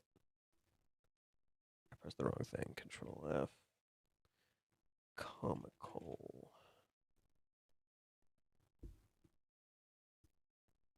Okay. The chapter appearing absurd to the point of comical distracts from the dark truth, much like how 402 distracts us with Ruka's innocence and cute girlfriend act, and also how in 403 Ruka's pain distracts us from her oppressive nature. Even 401, Mommy's question distracts us from the real problem, and that is right in front of our face, Ruka. And so 404's nature in showing such heavy eroticism, or even Kazuya nutting his pants early, actually disguises the abuse and loss of control over one's body in plain view. Kazuya was made to nut and couldn't do anything about it. Even Ruka didn't know this happened. Ruka uses his hand to massage her breast without actually recognizing that he is there. And so just as Ruka is feeling pleasure on her own, so did Kazuya also feel pleasure on his own. They're having completely different experiences from one another and at a completely different time. They are not just out of sync, they aren't even present with the other person. Ruka uses him as a toy and he ejaculates all on his own while being used. He didn't even use her like she used him. It just sort of happened. Ruka used him and he happened to react to it. Let's see. Comedy maybe? No, I wrote something else about this.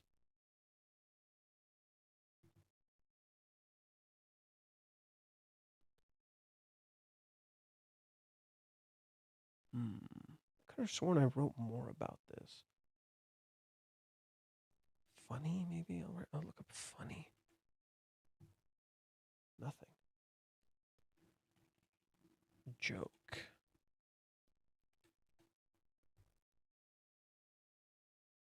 Let's see. This is without question abuse, and the story knows and treats it as such. This is not a joke. The laughter you may gain from this is purely due to how you perceive these events and how they're presented to you. There's no intentional joke here. Not once does Reiji actually make you laugh. Not once does he try to lighten the mood. No, it progressively continues to escalate. It just keeps going, and you're nothing more than a helpless observer, forced to watch this unfold. You get absolutely no say in the matter. You're made to feel exactly as Kazuya does. He does not act like we wish, just as Ruka never stops. No matter what you say or do, they will not listen, or more accurately, they can't listen. You have utterly and totally misunderstood these characters, their dynamic, and who they truly are. Okay. The point I was trying to highlight here, and the thing I was trying to find that I couldn't find, is that the jokes in these chapters are intentionally being leveraged. Or sorry, the way the chapter is presented is intentionally being leveraged around the idea of a joke, and you to the point that you almost want to laugh, but that's not the point. It's rather the comedic nature of how it appears misdirects away from how dark the chapter actually is. There is a funny aspect to it. It's just using that funniness to criticize you. You just don't realize that's happening. So basically, for those who there is a funny aspect to it. You're almost meant to laugh into some ways because of how extreme it is, but that disguises how dark the chapter actually is. So yes, there is a comedy. It's just intentionally being leveraged in a way to challenge you as the reader. Let's see.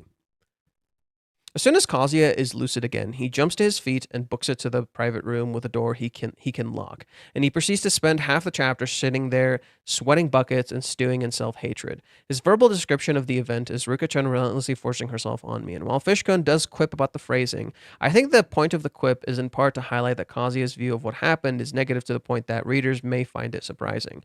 Put in another way, Chapter 4 and 5 is really emphasizing to the readers that Kazuya is having a bad time and not solely because of how it might impact his future romantic prospects. Another indicator of how rattled Kazuya has been is that it's only now when he has some privacy and breathing room that he starts really processing some of the things Ruka said during the past 2 chapters. His momentary mistress fantasy is tonally jarring, honestly, but it does still communicate that during the last chapter, he wasn't even mustering cognate thought about what was being said to him. Oh, that's a good catch, right? That Kazuya didn't even process this, and even then he feels disgust after. It is tonally jarring, and it's intentionally tonally jarring. It's meant to be tonally jarring. It has no place there. It's not meant to belong. Kazuya doesn't want it to be there. He doesn't want to think about it. It's just all these thoughts are like flowing through his head really fast. After Kazuya leaves the bathroom, we see that Ruka has put her shirt back on, but is still far from fully dressed. Her mood is tricky to parse, but she certainly seems at least unhappy. Her only dialogue at this point, though, is, "Even I know that a guy can't go again right away." Seeing her make a jab like this, I don't think she's feeling any remorse, nor does it seem like she's depressed about receiving yet more evidence that Kazuya has no actual interest in her. Instead, it feels more like congruent to me, as if her bad mood is a result of frustration, that she's simply annoyed that her plan was thwarted. Again, I don't think that's what it is. I don't think that's what it is. I said what I actually think what it is. I don't think that's what it is. I never thought this was the case. Even on first read through, I did not interpret it as Ruka being disappointed that her plan was thwarted. And there's even evidence to highlight this case. In particular, right here when Kazuya runs, look at her face here. She doesn't look upset that her plan was thwarted. She looks sad, sure. Right? She looks sad, sure. Right? She looks sad that maybe this didn't work out. I will admit that.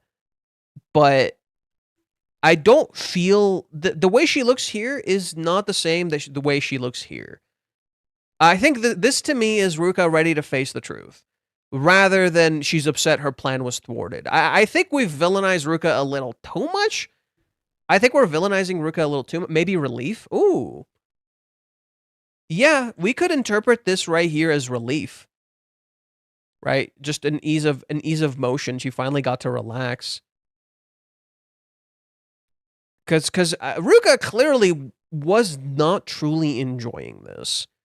She was just going through the motions. She clearly wasn't really enjoying what she was feeling with Kazuya. Like, something was wrong. Everybody said this. It felt wrong. Ruka didn't feel like she was actually fully enjoying what was happening with Kazuya, which is weird. And I think a part of it is because she's not actually having that experience that she wants. It's a fake experience. You know, it's a fake experience. She's not actually having the thing that she wants. So she's clearly not happy when it's happening. So here, there's almost a sense of relief on her face. Like an almost, oh, thank God. Whereas here, it's more like, okay, I'm ready to face the truth. It doesn't feel like Ruka. Correct. This is not meant to really feel like Ruka, because a huge aspect of this is like this unspoken silent identity and losing yourself and losing who you are. And I think Ruka here is almost ready to reclaim who she is. It's like, okay, I'm ready to face the truth. I'm ready to see the truth of what's been going on this whole time. Let's see. After Kazuya leaves the bathroom, we see Ruka. Okay, we said this. Thwarted. If that's in fact the case, her mood is surely just going to get worse when Kazuya tells her this needs to stop. So I think we can expect things to get heated in the next chapter. I don't know. I don't think so. Finally, the last 2 pages of the chapter switch our focus over to Chizuru. It's been speculated that her recent love-struck condition was going to render her distracted and off-kilter in her daily life, and the theory seems to be pretty well supported by the way that we've just watched her miss her train stop. It's an interesting juxtaposition to what we've seen with Ruka these past 2 weeks. Both girls are struggling with similar overwhelming emotions, but while Ruka has been externalizing these feelings to disastrous effects, Chizuru keeps everything inside and concentrating all that torment upon herself. Yep. I do agree on that front, right? Ruka is externalizing her feelings, and in turn, she's aware of the external. Chizuru is internalizing her feelings, and in turn, she's not aware of what's going on around her. Woo, that's a great way of putting it. Just for that. Hey, it's Seaful. Oh, it's the guy who's living in Kazuya's place. Kazuya wakes up embarrassed and, of course, blames himself. Sorry to Ruka was an excuse me, not an actual apology. The real sorry is for Chizuru. This really sucks for him because he didn't do this. Yes, the situation only arises because of years of all three taking the easy way out of everything, but Ruka is the one that crossed the line. Despite his self-loathing and the fact that he was always going to blame himself, this is something that was done to him. He understands that on some level. He even says so. But it's framed as I ruined everything. Chizuru will never forgive me, etc. He thinks about how she can never know about it, which I get a feeling that way, which I get the feeling the way, but the lying has to stop, bud. That's the thing. I think Kazuya is going to have to tell Chizuru everything that Ruka did. Because he's been dealing with that alone this whole fucking time. He has to tell her everything that Ruka did. Right? The fact that she kissed him on his birthday, the fact that she slept over and tried to sleep with him, the fact that she kissed him again before Hawaiians, the fact that she's been essentially forcing herself on him the whole fucking time. He's been going through that alone, and Kazuya needs to tell Chizuru about this because Chizuru needs to tell Kazuya about Mami. Right? So Mami and Ruka parallel in that way. Chizuru needs to tell, or maybe about flipping it. Okay. Chizuru needs to get details about Ruka and Minnie. Kazuya needs to get details about Umi and Mami. Kazuya needs to ask about Mami. He hasn't really been asking about Mami. He's kind of just putting her in the back burner. Right? In the same way, Kazuya also needs to ask about Umi because he's not talking about him honestly. Umi and Ruka parallel each other, right? There are these conflicts that the characters dealt with on their own. At the same time, Ruka also parallels Mami in that Mami is this conflict Chizuru dealt with on her own. Finally, what makes Minnie interesting is that Chizuru needs to ask about Minnie because Minnie is this friend, literally like Umi, who isn't really acting like a friend. In that she's clearly has some sort of fucking investment in Kazuya that goes a little deeper than I'm just his supporter.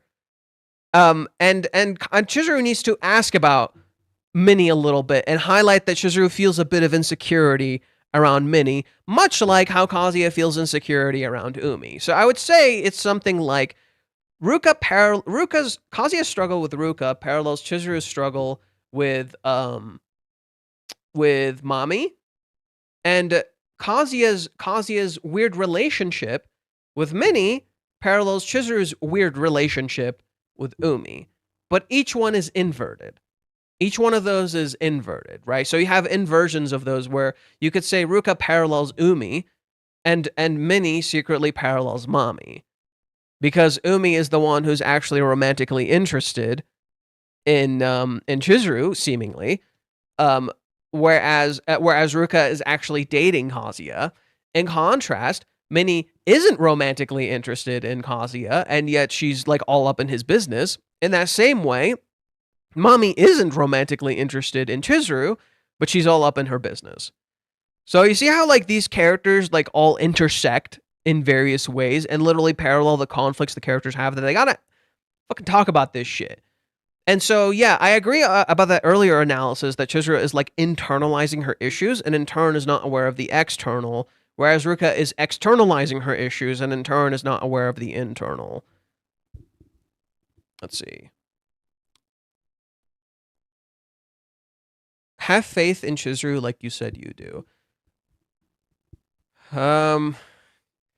Yeah. Well, Kazuya's faith is currently being tested.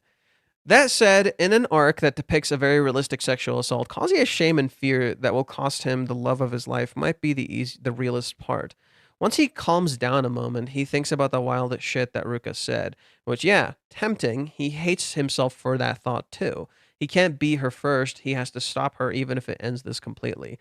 It needs to end completely. Ruka's heart was racing after he runs to the bathroom. When Kazuya comes out of the bathroom, she looks devastated. See, notice how everybody has like a different interpretation. I didn't interpret that as devastated, just like a silent rumination, you know, a silent, unspoken feeling. It's a small apartment, and he's yelling half of his thoughts, so you could have assumed she heard him. No, I don't think she actually heard him. Ruka was always pushed the envelope physically, doing whatever it takes desperate to steal just the fraction of the attention Kazuya lavishes on Chizuru. She crossed the line. Ruka dominates him in this arc. She goes so far as to sexually assault him, begs him to use her the way she's using him, gets him off.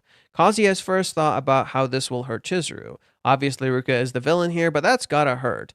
Yeah, thank you! Finally, someone admitted it. Then, the cherry on top of the sundae, Chizuru is daydreaming about Kazuya kissing again, and it causes her to miss her stop. Adorable. You can definitely imagine Chizuru being full of hope on July 11th, while Kazuya has been marinating in self-hatred and shame.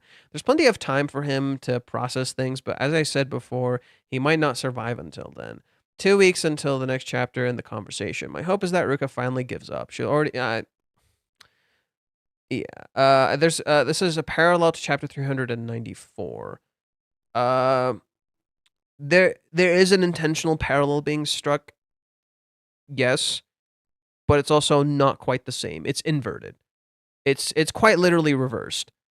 Whereas we see Umi. Okay. Where do we see Umi? Right? Where do we see Umi? This is very important. We were just talking about how Ruka being in light reflects her learning things. Where do we see Umi? Umi is at night. He is in the shadows. Right? In the end of the line, he still doesn't really know anything. Umi's hand is open. Umi half faces Chizuru, and he doesn't budge. He doesn't move. But Umi is also at the end of the line, right? Umi is outside. Ruka is inside. Right? Ruka opens the curtain herself. Chizuru has to force this issue with Umi. Remember, Umi was avoiding this. Chizuru had to force this with Umi. In contrast, Ruka is the one that forces this situation. The only reason any of this happens is because Ruka did this. Right? If anything, Kazuya is still reactionary to Ruka. So you have to understand, chapter 394 and 95 are inversions of the current chapters, right? We are currently in an inverted version of these chapters. So it's not going to play out the same. Whatever is going to happen is not going to be the same. There's also another aspect to this. With Umi, there was never a relationship. That's a massive factor in this. People just don't want to acknowledge that. There is a relationship between Kazuya and Ruka. They've been dating for like literally 2 fucking years. There's a relationship there. Whereas with Umi, there was never a relationship. He was always just like a dude who admired Chizuru. He literally just admired her from afar. He didn't actually truly understand her. He never really got close to her. That ever really fucking happened. So that isn't really a thing. And that's the difference. I feel like nobody's really acknowledging that. They're just seeing the immediate similarities, not realizing how these similarities are quite literally inverted. That the way Ruka looks is not the same way that Umi looks. The way that Umi appears here is not the same. With Umi, it's at night, it's outside. Umi has a loose posture. Umi wears all black. He's fully dressed. He never touches her. He never so much as gets close to her. In contrast, the way the Ruka thing happens is completely reversed. right? If it'll load.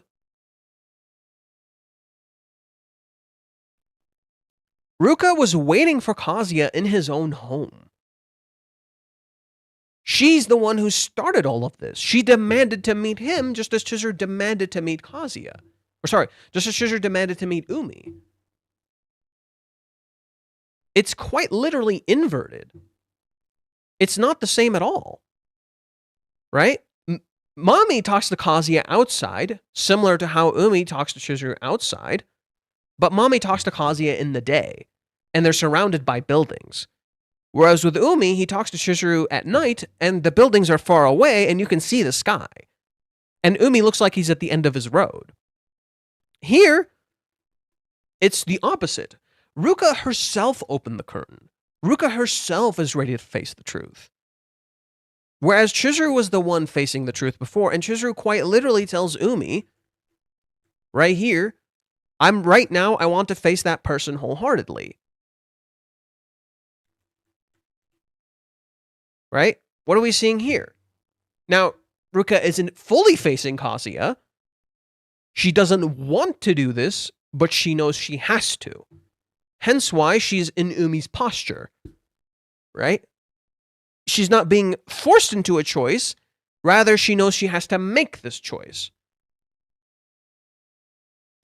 So it's quite literally the opposite. It's quite literally not the same as Umi. Ruka is the one in control here. Ruka is the one making the choice here, not Kazuya.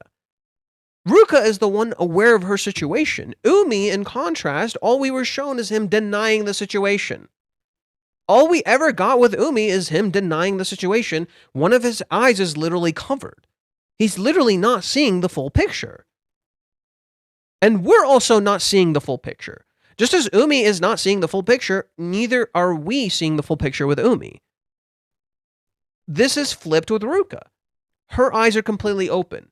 She sees everything. She's not fucking blind. However, she's in shadows because she doesn't know the full truth. And she opens the curtain because she's ready to see the full truth. Umi, in contrast, doesn't see the full truth and never finds out. And it almost caused Kazuya to find out. You know, it's almost like, okay, I gotta go find out. I gotta look behind the bang, if you will. Right? Literally, there's a curtain over Umi's eyes. He's still in a curtain.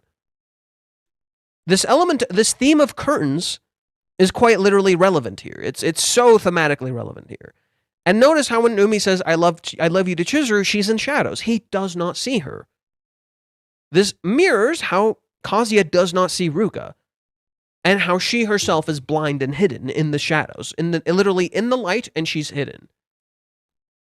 But she's not stupid, she's aware. She sees everything. I was forgetting the detail in 394, 395. What was the protagonist underwear? If what comes next is similar to 395, then the theory will end the stage. And the difference here is that it won't be so quick because the relationship... Yeah, I don't think so. Anyways, I have faith that if Chizuru heard the story from him telling her he didn't want to, then he felt powerless, etc., she'd probably hug him, tell him everything is okay, and then kick Ruka's ass. Well, I mean, not the last part, but I wouldn't blame her. Because she knows how desperate Ruka is and what she already did in the past. But I fear Reiji and his desires to drag the story. Oh my god.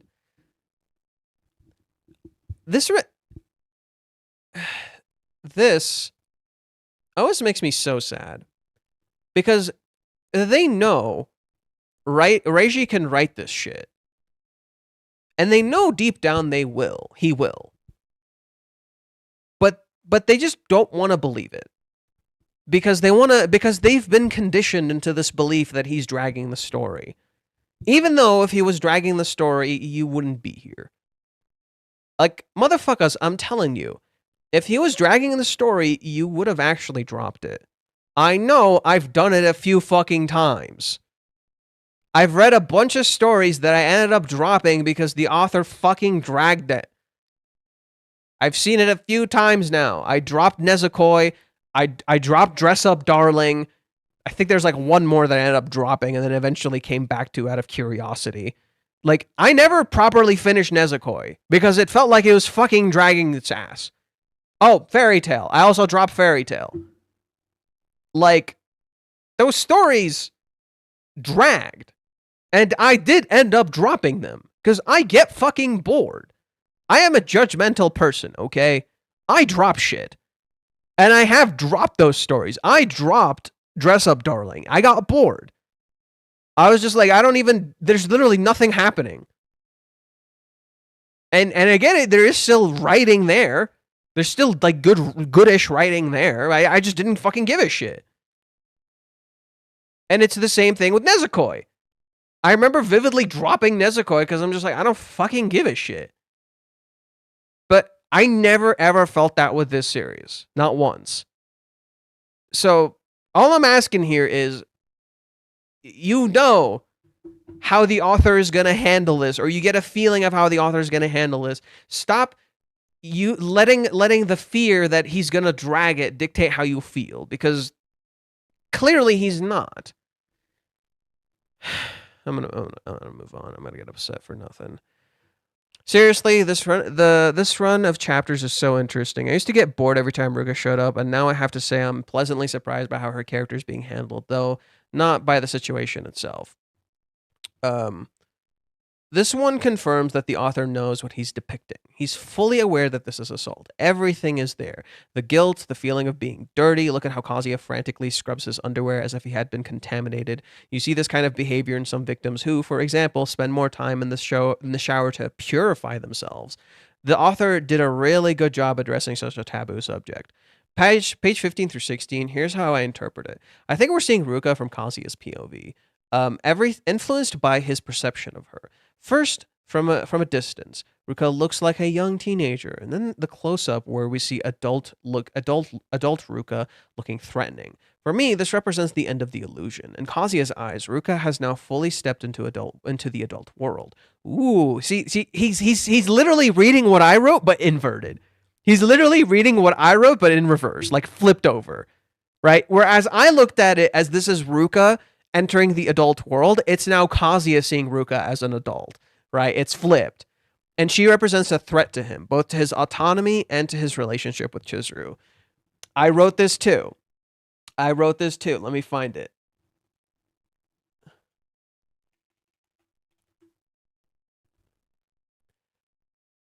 I wrote this for chapter 404. Kazuya keeps trying to see Ruka as a good kid, but she's not a kid. She's grown up and is starting to make adult decisions he cannot control, much like how her parents could no longer control her. The characters are transitioning into adults. Ruka is becoming an adult, and now her actions actually have consequences. She isn't a kid anymore, and this is the natural path for her character. She feels like a different person than she was at the start of the series, and she is learning what it means to be an adult and grow up. That, ironically to her backstory, she can't always selfishly have what she wants. The callback to Ruka's backstory through her home is an intentional motif by Reiji to contrast who Ruka was as a character with who she is now. These aren't the same characters. The story is taking place in a different point in their lives. They are getting older, becoming adults, and that means not only seeing the consequences of their actions, but learning to make hard choices they do not like. And she represents a threat to him, both to his autonomy and to his relationship with Chizuru. Page 17. I didn't expect her to drop something like that so flatly. It's pretty cruel, especially knowing it's targeting what Kazuya sees as one of his biggest weaknesses. I don't think she knows Kazuya thinks of it as a weakness. At this point, she doesn't care what Kazuya might feel because she hasn't made effort to connect with him here. I don't fully agree here. In my view, it's clear that if this experience drained Kazuya physically, Ruka was emotionally drained here. Ooh, I do agree with that. If this experience drained Kazuya physically, Ruka was emotionally drained, at least temporarily. What remains is this state of apathy. Overall, she's disappointed by the experience, it cost her a lot, and the payoff was almost non-existent. In short, not only is Kazuya no longer fooled by Ruka's cuteness, she herself has realized quite a lot too. She now knows she has zero chance against Chizuru, and she didn't even manage to make Kazuya waver, not even physically.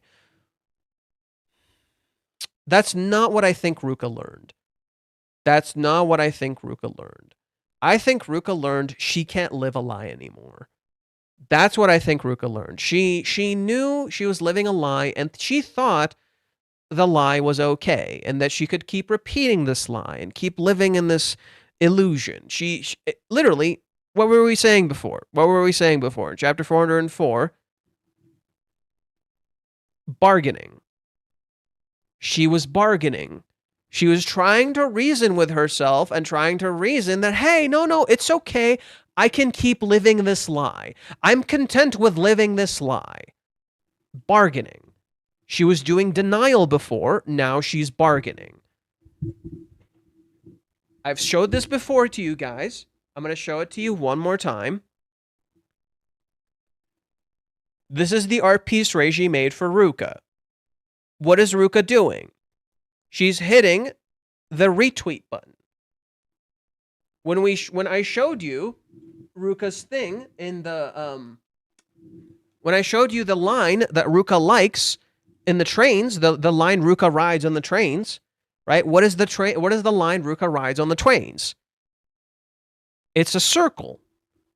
It literally loops. It's literally a loop. This is Ruka coming to the realization, okay, there's no more loop. I can't live in this loop anymore. That's not happening. This is what I think happened to Ruka here. She came to the realization she can't live in this loop anymore. She has to face this. Because literally this entire experience got her essentially nothing. She didn't get anything she wanted. The loop it's literally reaching the end of a loop. That's what I think Ruka came to realize in this scene. Okay, that's it. There's I can't live in this lie anymore, right? Literally, she hit the bargaining stage. She was in denial. She was in bargaining. That's it. That's the end of that. That's how I interpret it. Did all that for nothing, seemingly, kind of. Ruka is living in a fantasy. So is Kazuya. Both of them are living in fantasy and a lie and an illusion.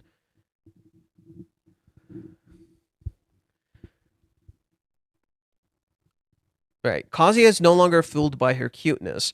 It's not Kazuya is no longer fooled by her cuteness. That's another thing I kind of disagree with. It's not just cuteness.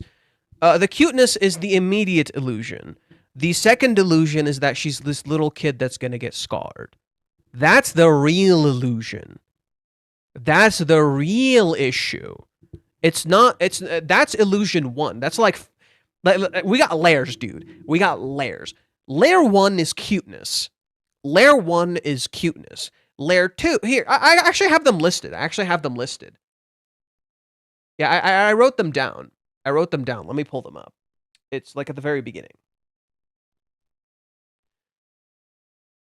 Right here. Okay. Layer 1 is cuteness. Layer 2 is size. Layer 3 is gender. Layer 4 is age. Layer 5 is showing more skin. Okay, there's multiple layers to this. So you have age, gender, size, cuteness, and then on top of that, even who's showing more skin. All of those illusions had to break. Every single one. Kazuya had to start viewing Ruka as an adult and not a kid. She's not a kid anymore. Stop treating her like a kid. What's layer 6? Showing more skin is layer 6, I think. So layer 1 is cuteness. Layer 2 is size. Layer 3 is gender. Layer 4 is age. Oh, wait. 1, 2, 3, 4. Oh, never mind. There is no layer 6. It's just 5 layers. Never mind. Just 5 layers. Right? It's just 5 layers. Right? Her cuteness, her age, her gender, her size, and even the fact that she's showing a whole lot of skin, right? Kazuya just has to accept that she's becoming an adult. It's not just being fooled by her cuteness. It's literally like, stop looking at this disguise. Why is gender third? Why does it matter if it's third? Is there an issue with it being third? Should it be fifth? I can make it fifth. I don't think it really matters.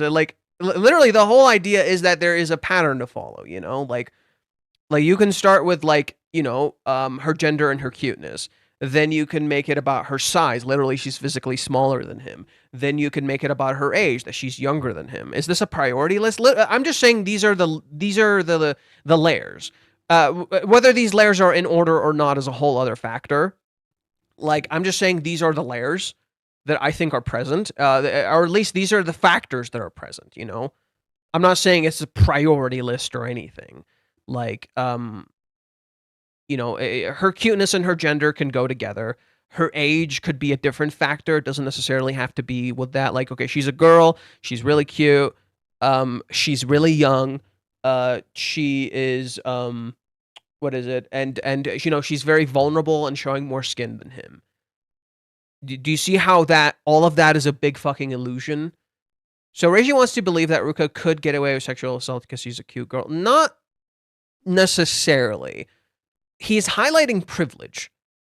He's highlighting privilege that people get away with certain things because of their age. Or sorry, not because because of certain aspects, like whether they're attractive, depending on like their gender and certain things like that. Because Ruka has gotten away with kissing Kazuya in the past. You know, Ruka has gotten away with kissing Kazuya in the past, but a lot of that had to do a bit with her age. You know, at the time she was still young. She was still kind of a kid. So when Ruka kissed Kazuya, when Ruka like forced herself on him, you could somewhat excuse it at the time because okay, she just kissed him and she's a young stupid kid. Now that doesn't work anymore. That's what Reiji's highlighting. It's like, okay, you're an adult now. You can't just get away with shit. That's what he's saying. He's not saying they could get away with it. He's actually saying the opposite. Because you're an adult, you don't just get to get away with shit now because the decisions you're making are so much grander than they were before. The size and scale of what you are deciding to do is so much larger than it was prior. And so you cannot just get away with it anymore. That's not gonna just happen. It's literally reaching the end of a loop. It's like, okay, you got to get away with a lot of shit because you were young and stupid. And, you know, it never quite hit the point where it just was full-blown bad. You know, even Hawaiians, where people considered what Ruka did pretty shitty, it didn't fully ruin her character for people. You know, it didn't fully get to that point where you're like, okay, you're really, really fucked up. Like, even I was like, okay, like, I could theoretically view it as like, okay, she's still young. She could theoretically still get away with it. Like, even I said that. Like, Kazuya didn't set proper boundaries for her at the time. But here, yeah, Kazuya didn't set proper boundaries. That does not excuse her actions. That's what Reiji's doing. He's like, no. You can't get away with it because you're a fucking adult now. You're getting into the adult world. You even said it yourself. You're becoming an adult. You can't just get away with it now. However, he does highlight how beautiful people, depending on what they do in their particular gender, do get away with certain things. You know? Like Minnie gets away with certain things because she's an attractive girl. Kazuya is talking constantly about how he's bothered about how, what is it? All the beautiful people get away with certain things because they're beautiful. Like, they all get to be fucking mysterious. Right? Kazuya literally says that. It's like, why do they get to be so fucking mysterious and I don't know what the fuck they're thinking? Reiji also talks about, like, gender equality and all that stuff. So that stuff is relevant. So Ruka's gonna get punished. I don't know about punished. I think this is about Ruka facing the hard truth. She's right. This is about Ruka facing the hard truth more than so getting punished. This is Ruka getting called out on her bullshit. I don't know if I would view it as being punished.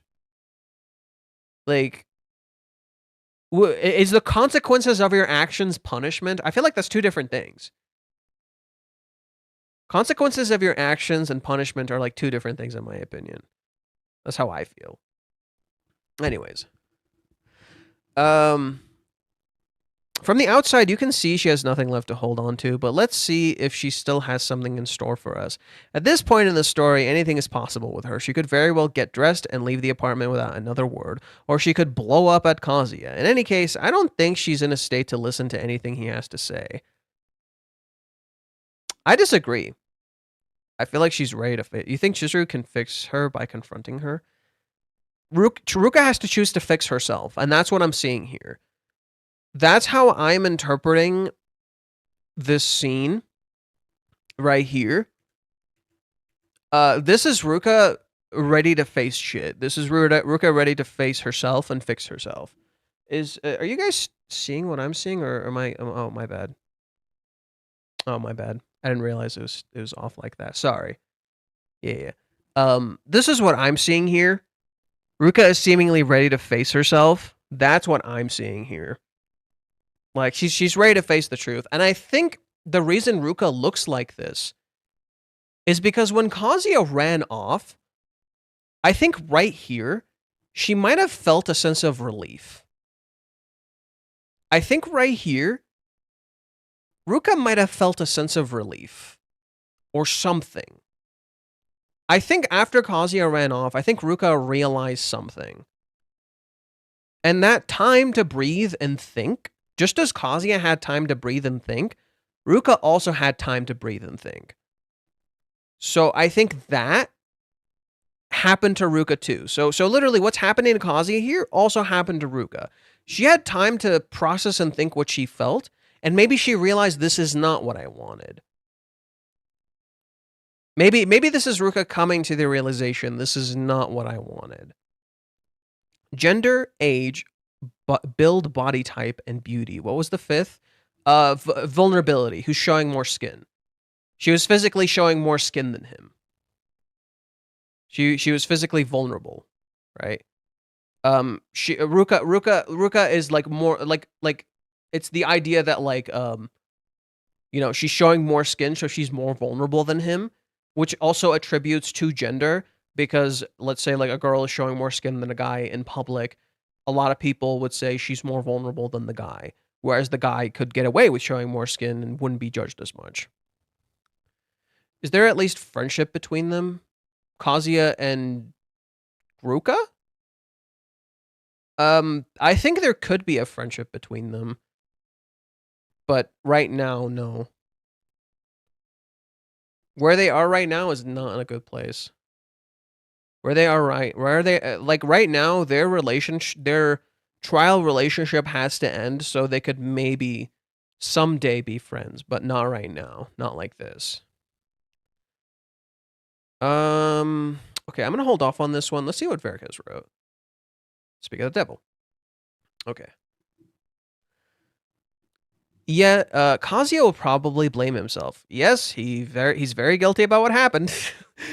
I think we all agreed on that. Let's be real, fellas. Every single one of us agreed, hey, Kazuya's gonna feel pretty fucking guilty about this. Like, literally, everybody was thinking this. Hey, yeah, Kazuya's gonna feel pretty fucking guilty about this. So all Ruka cared about is getting deflowered. That's a horrible way of saying it, but no. That's what Ruka thought she wanted to have sex. Ruka thought she wanted to have sex. I don't think she did. I think she was convincing herself she wanted to have sex because she kept feeling these desires. She misattributed her desires to sex. But what did you see in chapter 401 when she was actually trying to do sex? What did you see? Right? She puts the pillow between her legs and it bothers her. It's too much stimulation, and she puts the pillow away. She pulls up her phone and tries to look at pornography, and it again bothers her, and she puts it away. And then she lays down and puts her hands between her legs, or her hand between her legs, and then she has her other hand out. To me, all I'm seeing is I think Ruka wants to be touched, not have sex. That's what's going on.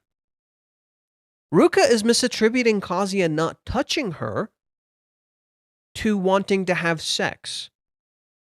That's what she deeply desires, not sex. She just wants him to touch her. Because what do you see in all the chapters? She touches him, he doesn't touch her. But she's literally never going to get that. That's why her hand is empty. That's why there's an emphasis on her hand. It's about touch. She wants Kazuya to touch her. He doesn't touch her. Why is this relevant? Because what does Kazuya not do with Chizuru in the date? He doesn't touch her. What happens when Kazuya is laying on top of Chizuru? He doesn't touch her. When Ruka touches him, he says, it feels really, really good. I've never had anyone touch me before. When he's laying on top of Chizuru, her heart beats like crazy. So if it felt that good for him to be touched by someone else, wouldn't it feel good for the person that likes you to be touched by you? See the issue? This is about touch, not sex. You're intentionally being led to misinterpret this scene. Ruka merely wants Kazuya to touch her. That's why she literally picks up his fucking hand and puts it on her. She says, do whatever you want with me, because what she wants is for him to fucking touch her. That's all Ruka wants. She just wishes to be touched. And she's misattributing that to sex because Ruka is young and stupid. And she doesn't know the difference. It's like she wants to be seen. Yes. Yes. To be seen is also to be touched. It's very similar, yes. To be seen is also to be touched. Right? They can touch you, they can feel you. You feel like your presence is not only seen but felt. And none of that is happening. And she's not getting that. And you hit a breaking point. Right? She's literally not being touched. She's not understanding what she wants. Ghost stories, rabbit, touch me, touch me. Yeah, she literally just wishes to be touched, and Kazuya stopped touching her. And then guess what? What triggers this? What is the thing that triggers this? She feels Kazuya between her legs. A place she had not touched him before. Right? He runs into her by accident, and she crushes him between her legs. She had not felt his presence between her legs before. And the thighs are a very sensitive place. Like they are a place where you can really kind of like there's a real sense of how do I describe it? Like the sensation of touch that you feel from like your hands or your feet is not quite the same as the sensation you feel when someone touches your thighs. So Ruka feeling Kazuya's touch around her thighs triggers her to thinking she wants sex, because where is that? It's near her crotch. He's literally showing you, look, she's misattributing it. You're meant to misunderstand this scene as Ruka misunderstands it. She's misattributing this feeling between her thighs to sex, which is not the same thing. And that's why she turns away from sex. That's why when she tries to relive the past, she doesn't touch her fucking like vagina. She literally puts a pillow between her legs. She never actually touches her crotch. She just puts something between her legs. Just moderate the chat moderator. Right? She's literally just touching her thighs. When she looks at pornography, she turns away from it. It scares her. Ruka doesn't actually want sex. We've literally misunderstand this whole thing. The thighs are very sensitive and stimulating. Yeah, I'm pretty sure that's a real thing. I could have sworn I read about that somewhere. Are thighs really sensitive? I'm going to look up a real article. Healthline. No.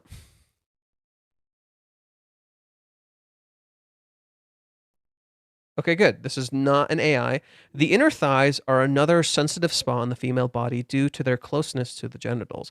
Light strokes and touches can stimulate your loins, run your fingers down your thighs, and slowly move upwards. Oh, the most erogenous.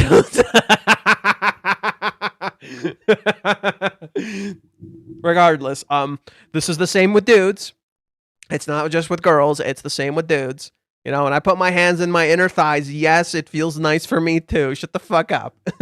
It's the same with dudes. You know, the inner thighs naturally feel nice. You know, it's a naturally nice feeling place. It literally feels different. Like when you touch your outer thigh, it doesn't feel the same as your inner thigh.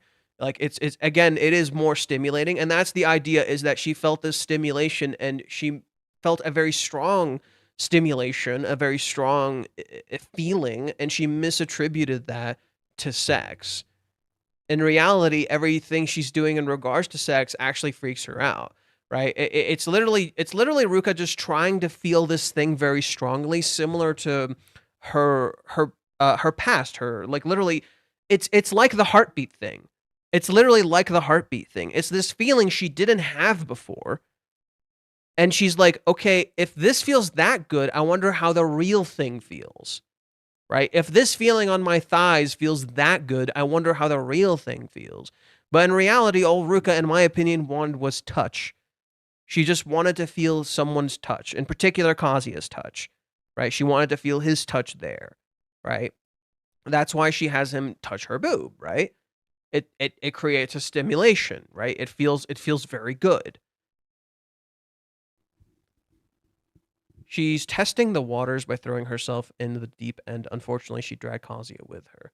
From Reiji said that this issue would be resolved in a few chapters from the Twitter space. In my opinion, this could signal that this relationship could be over, as continuing wouldn't resolve it.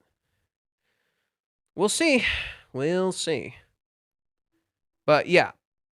Yeah, no, this is literally about stimulation, this feeling that you get. Right. Because it's just, again, it ties to Ruka and not having this thing. It ties to, here, again, I'll read it to you one more time. It's like literally what Reiji wrote for her character.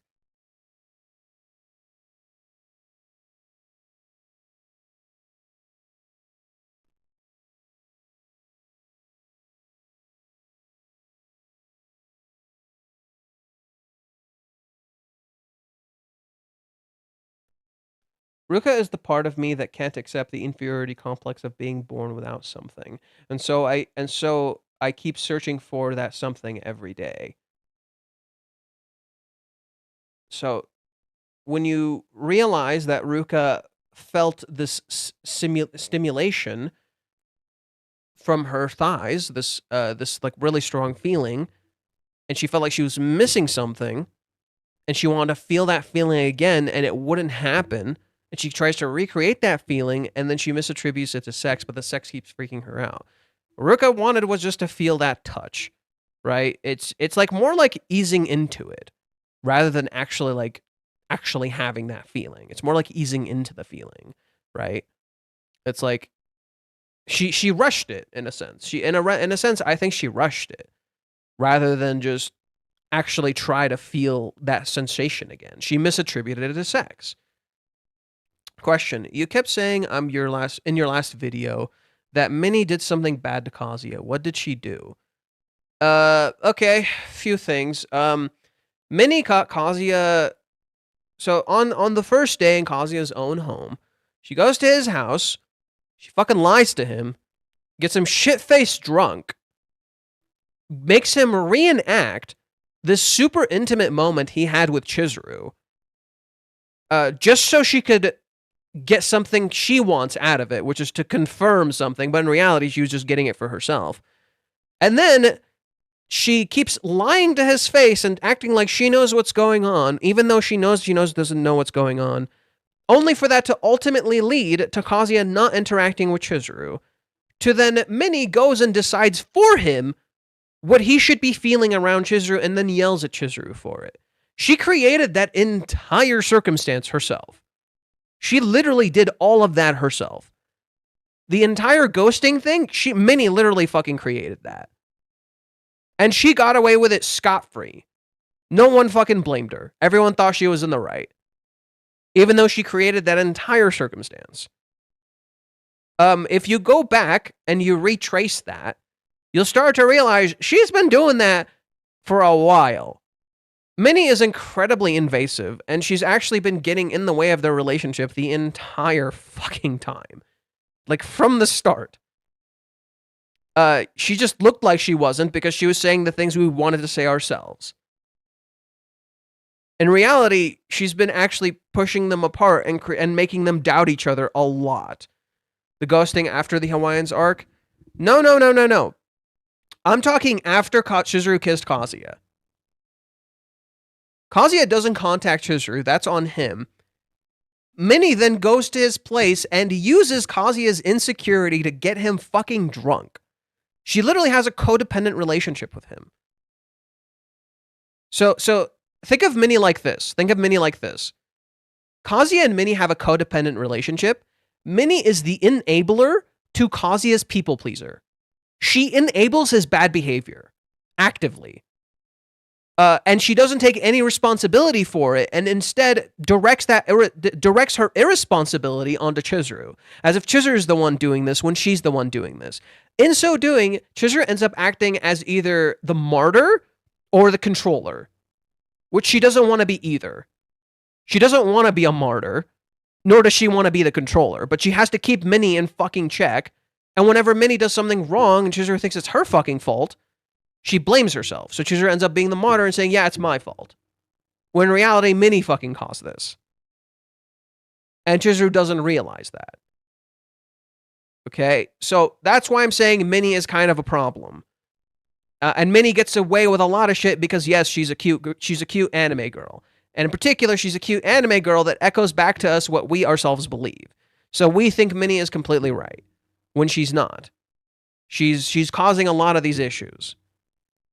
That's why I'm saying Minnie does get away with shit. Now, it's not as genuinely bad as what Ruka did here, where it's straight up sexual assault, nor is it as full-blown bad as what Mommy did in Hawaiians, where she literally gaslit Chizuru and created that whole mess. The difference between Ruka, Mommy, and Minnie is that Minnie isn't fully conscious she's doing this.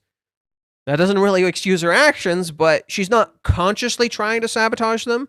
She's like subconsciously sabotaging them, and she doesn't know she's doing it. That's my issue with Minnie. Right? That's my immediate issue with Minnie. Anyways, we're gonna keep reading this. Let me see if I can read some. Anyone analyzed what the meaning of the pentastar a hairpin on Chizuru is? It's not a pentastar. It's literally just a pentagon. It's not a pentastar. It's not. No, it's literally just a fucking pentagon. Right? Pentastar is in particular just relevant to this particular thing. It's just relevant to this thing, but it's just a pentagon.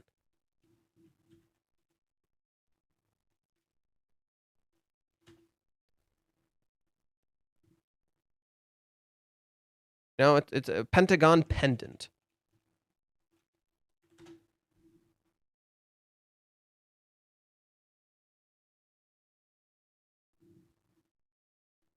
Yeah, it's just a pentagon pendant. It's as for the meaning, we talked about it. It's literally about balance. What does a pentagon symbolize? Earth, air, fire, water, and earth or ether. It's literally meant to represent balance. Then why does it resemble it? Dude, it can look like That's ridiculous. Something can look like something else. It doesn't mean he's literally referencing a fucking car place. It's literally a reference to an automobile place. It doesn't look the same. It's just a pentagon. If anything, it looks more like those, like, what is it? Those, like, stat charts from video games. This looks more like a stat chart from video games, where it's like all the stats are maxed out. I don't know if you've ever seen that. That's what I thought of when I looked at it. But no, it's literally, like, it says it right here. It's in ancient Greece, the pentagon was revered by Pythagoras and his followers for its association with the golden ratio and the 5 classical elements. This early symbolic framework laid the groundwork for the pentagon's enduring legacy in both Western and Eastern traditions.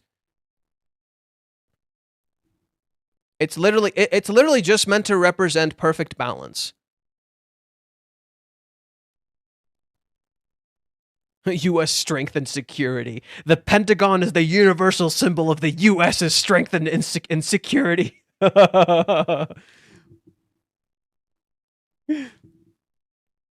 Yeah, no, it's literally like this is what I thought of immediately. Like literally earth, fire, water, and ether. It's literally the 5 elements. And it's literally 5-sided, and we're in chapter 405. What does 5 mean in Japan?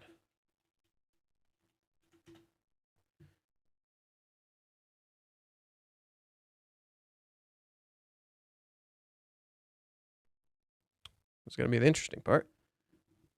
Let's see.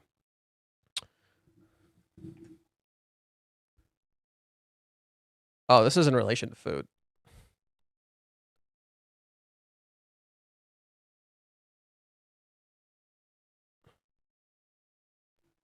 Importance of number 5 in Japan.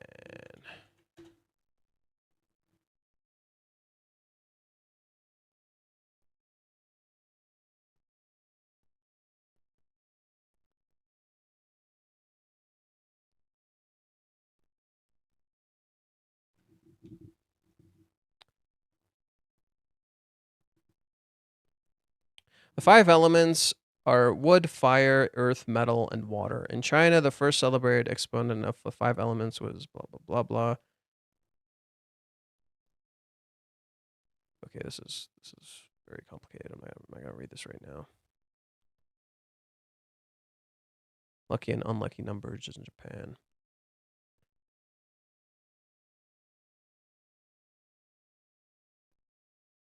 What the fuck? Where's 5?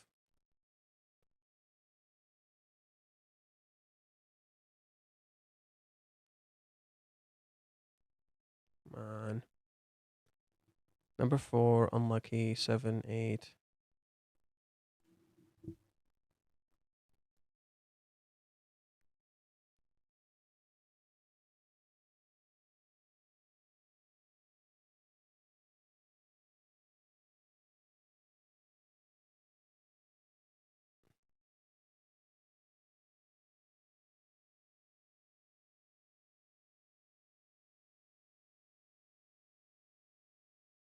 The number 5 is considered important in Japanese culture and has extended to its food traditions as well. They form the basis of concepts that have been placed for centuries.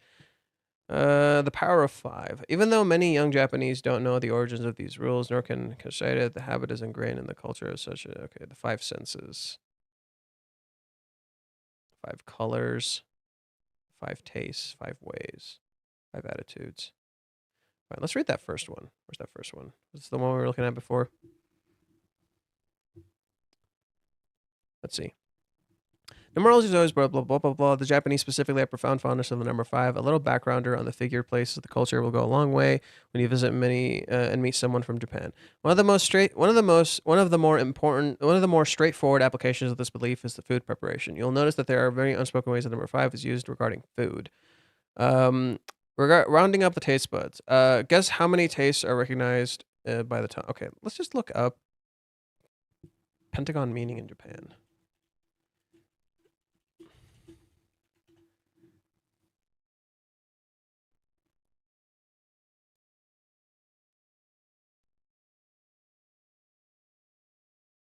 Pentagram? No, not pentagram, just pentagon.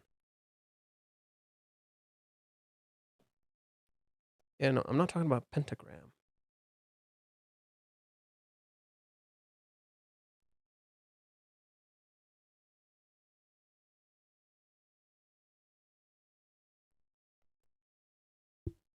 I don't know. I'm just gonna interpret it as balance. I'm not really sure why a particular pentagon was shown.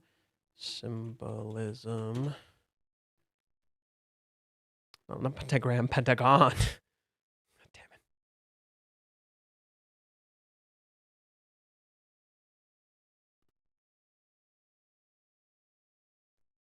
Whatever, man. The 5 elements of life.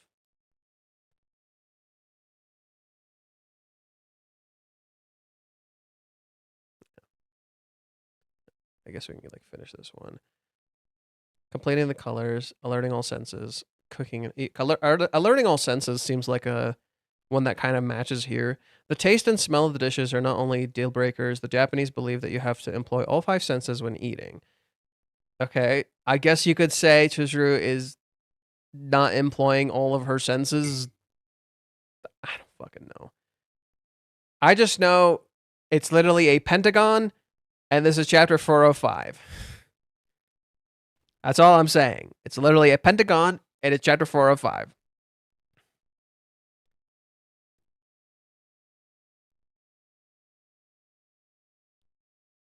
And she does look like she's going on a date. She does look like she's going on some sort of rental date. Okay. I think this went above as well as you could expect, so let's analyze. After being called by Ruka, Kazuya comes back to his senses. He's able to move again, and he uses that opportunity to run away to the bathroom. An image of Chizuru comes to his mind, and he feels guilty. Ruka is left alone, and he can hear her heartbeat. We don't see her thoughts. They don't go quite the way she had hoped it would go. Kazuya can't believe what happened. He acknowledges both what Ruka forced herself on him and that he was unable to do anything. He thinks she was unfair and that she went too far. He didn't expect that she wouldn't be able to control his. He didn't expect that he wouldn't be able to control his body. He wonders if this is what happens if someone touches you that intimately. Huh. Wait.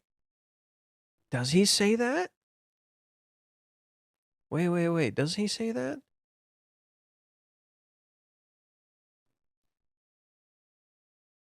How am I supposed to hold myself back? All of a sudden, it just happened. It's like I wasn't even in control of my own body. Is this what happens when someone else touches your dick to the human body?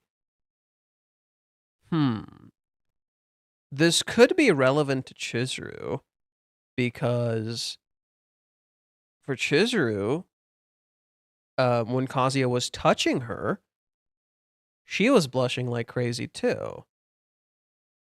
So maybe this could be relevant to... I was talking about how this is relevant. This could be relevant when Kazuya was carrying Chizuru, right? So that sensation of not being able to control your own body, of feeling powerless. Well, Chizuru was clearly feeling that too. When Kazuya was on top of her, when Kazuya was carrying her, Chizuru clearly felt like powerless. And Reiji did reference those chapters.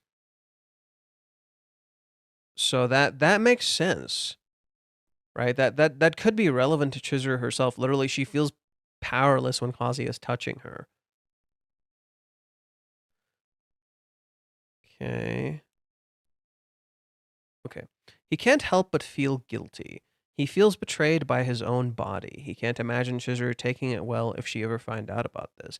She might be disgusted by his primitivity, or she might even accuse him of playing around. And just like that, Kazuya has a new fear that Chizuru might find out about this. This will surely haunt him in the future. He wishes he could undo what happened, but all he can do is deeply apologize for it in his head. Literally, he's trying to erase it, right, when he's cleaning his undies. He takes some time to think about what Ruka said. It sounded like she was okay with being a mistress. The thought of that briefly turns Kazuya on. He immediately feels bad for his dirty thoughts. With every thought like that, he feels like he has betrayed Chizuru. He hates himself for it. Another realization comes to him. Ruka said she suspected that Chizuru was not out of the picture.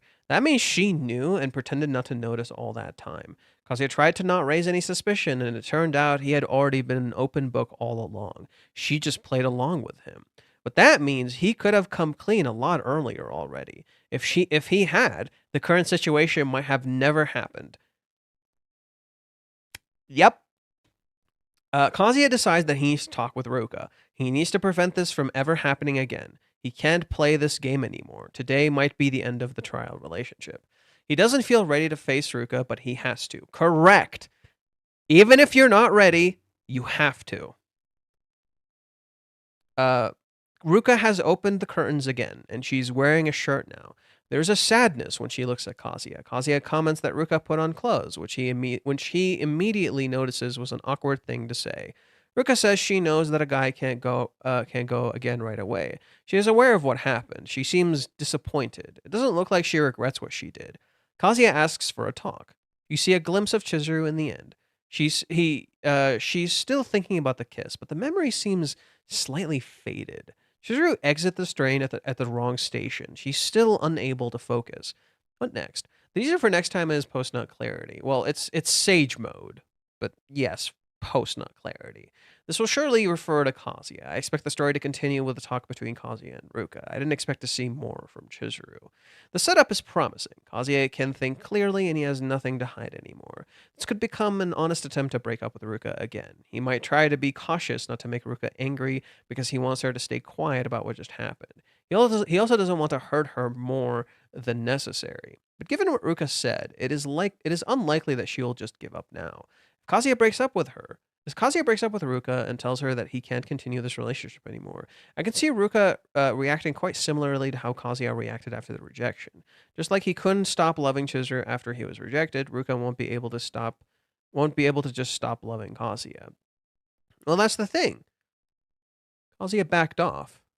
Yeah, he told her he'll keep waiting, but he backed off. But there's also a bit of a misunderstanding going on with Chizuru. Like, I said this too, but that's the thing. It's not about Ruka's choice. The truth is, ironically, Kazuya has to take Ruka's choice away because she clearly cannot make this choice.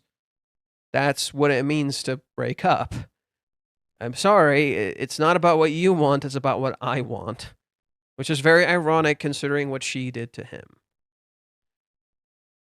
Kazuya will probably understand that, but he will also see that it is necessary, also for Ruka's sake, that she moves on. Right? It's like dealing with a kid. It's like, okay, the kid's not gonna learn unless you make them learn. You know, you have to end the relationship. You know, they have to understand that it's over. It doesn't matter if it hurts. You have to end the relationship. It's also unlikely that Kazuya will ever come to love Ruka. He also doesn't want to ever also doesn't want to ever be tempted to give in to her offer of being a mistress. That would not only be cheating, it would also be unfair to Ruka. She would never find anyone else if she keeps waiting for Kazuya. It might be best if they separated and had no contact for a while. That way Ruka might lose her attachment to Kazuya a little bit, making it easier for her to move on. At some point, Kazuya may start to realize that this is eerily similar to what Chizuru did. She rejected him, telling him that he can't keep loving her, and that she went basically no contact until July 11th. Could her reasoning have been similar as well? That would mean that she doubted that she could ever fall in love with Kazuya, and that she was trying to give him a chance to move on. If her kiss was to be explained in that framework, it could have been her giving in to temptation. I don't think Kazuya was going to think that far, because it would mean acknowledging that what he offers Chizuru sounds very, very tempting to her. I think, however, that there's some truth to that. The final consequences will also be quite different for Kazuya's situation with Ruka and for Chizuru's situation with Kazuya. I disagree. I've said before that I think what Chizuru didn't think she could pull it off, and Kazuya believing in her made her feel like she could do it. And then she tells Umi, I think I can do it. Like, she feels pretty sure she could pull it off. She just needed Kazuya to believe in her, and she didn't know that. So no, I think Chizuru knows she can do it now. At the time, she thought she couldn't do it. Like, when she was rejecting him, she thought she couldn't do it. Right? She knew she couldn't do it. She knew she couldn't find her answer. So she wasn't going to play nice. She wanted to be very direct with him. Literally like this situation, right? But in this particular case, that's not what's going on with Chizuru anymore. That's not what the kiss meant. The kiss wasn't temptation. The kiss was a choice. The kiss was not temptation. The kiss was a choice. I'm very certain of that. Kazuya won't ever give up on Chizuru for Ruka. Ruka won't get what she ultimately wants from him. Chizuru, on the other hand, is trying to face Kazuya wholeheartedly, and she's trying to give him what he wants if possible. She wants to be in love with Kazuya. I think what Chizuru is trying to do right now is control her desires. She wants to face Kazuya with genuine love, and she doesn't want her own desires to cloud her feelings for him. A relationship is supposed to be built on love, not on desire. That's a mistake. That's a mistake. Because desire is part of love. You deny one, you deny the other. That's what happened with Ruka. That's what happened with Ruka. Ruka literally embodies Kazuya's mistake. Just as Kazuya kept ignoring his desires, Ruka also kept ignoring her desires. And eventually, it exploded. That's why Kazuya gave in to Ruka here, to some degree. That's why Kazuya not as fucking pansiers, because he didn't acknowledge his desires. Desire is part of love. What happened with Ruka, and I said this before, I misinterpreted what was going on. This is love. What Ruka is doing is love. However, it is love out of control. It is love fully controlled by one of its halves, not its other. This is love completely controlled by lust.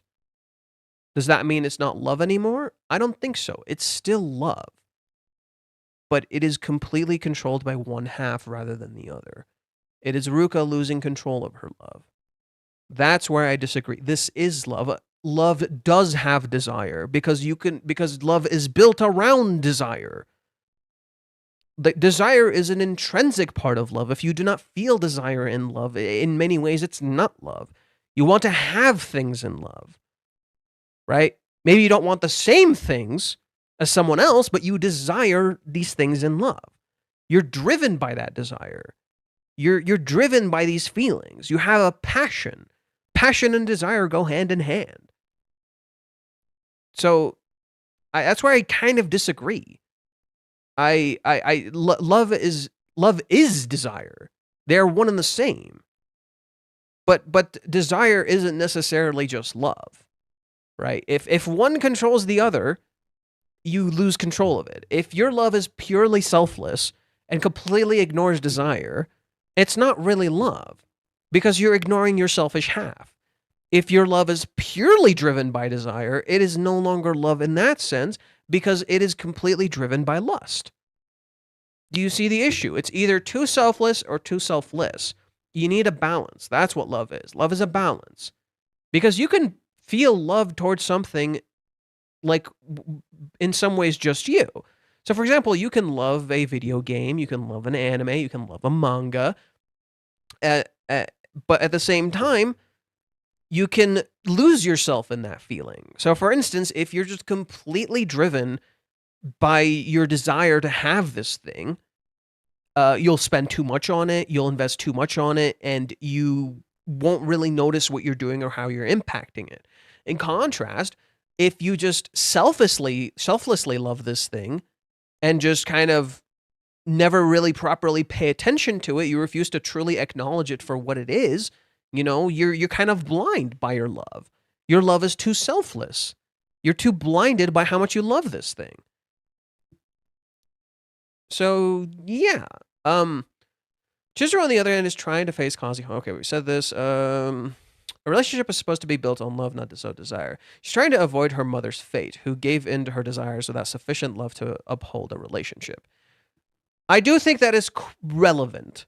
I do think that's relevant. Chizuru's fear is relevant to that. I don't necessarily disagree. I find that Chizuru trying to control her desires coherent. I only noticed two minor issues. In chapter 398, her actions show that she's too innocent for that, and I think her argument should be something she could verbalize to Kazuya on July 11th. I'm not sure if she would say that. The other theory is that she wants to give Kazuya time and space because she felt she was a burden to him. In any case, the scenarios aren't mutually exclusive. Yeah, both can coexist. I also think that Chizuru didn't understand what she felt. I think she was confused about her feelings after the kiss at Hawaiians. Yeah, okay. I also thought she was just curious to explore what she felt after Kazuya ended up on top of her during the earthquake. The impression changed for me during the shed incident. I have been thinking a lot about why Chizuru apologized to Kazuya there. If she had just wanted to be nice and was surprised by her own reaction to Kazuya, then there would be no need to apologize for anything. Well, she apologized because he got hurt. His nose was bleeding. He was out like a light. So she felt bad. Right? She felt bad. He said, you could lean on me, and then all of a sudden he passed out. She thinks it's her fault. Her apology makes a lot more sense if you assume she did that on purpose. But she did what on purpose? She wanted Kazuya to lay down on her, and she left him no choice but to do it. No. I don't quite interpret that scene that way. look at it a different way. Let's reframe this spot. You're onto something, but I think you're mischaracterizing it. You're onto something, but I believe you're mischaracterizing it. What do I mean?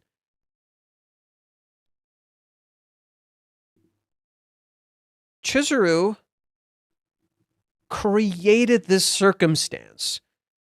She fell down and she chose to close the door. So Kazuya was stuck like this. If you think about it, that's her fault. Right? Kazuya was stuck in this position because of what she herself did. And then you go to the next chapter, and guess what? Chizuru sees how hard he's trying to not do anything. She sees how hard he's trying, how much he's holding back. And she says, it's okay, it's fine, you can lean on me. Okay, he leans on her. So there's something hidden here, right? There's something kind of hidden here. Her heart beats like crazy, right? And then what happens? Kazuya passes out. She sees his nose bleed, and she says, I'm sorry.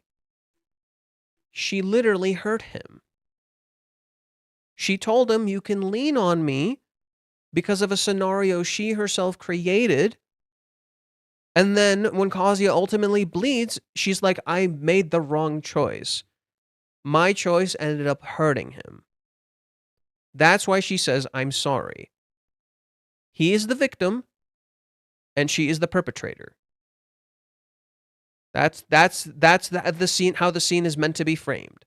He is the victim, she is the perpetrator. And she thinks she's at fault because she put him in a situation he didn't need to be in. It's meant to be the reverse of Ruka. It's meant to be the reverse of Ruka. Kind of extreme? No, because Reiji intentionally references The Shining. The Shining, where literally it's about domestic abuse. Reiji literally references The Shining here. And it's about domestic abuse. And then literally,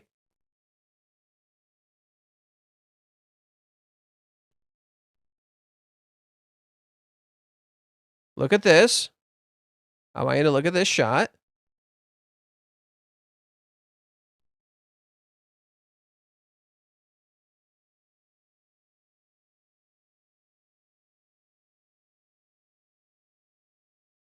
Are you seeing a similarity?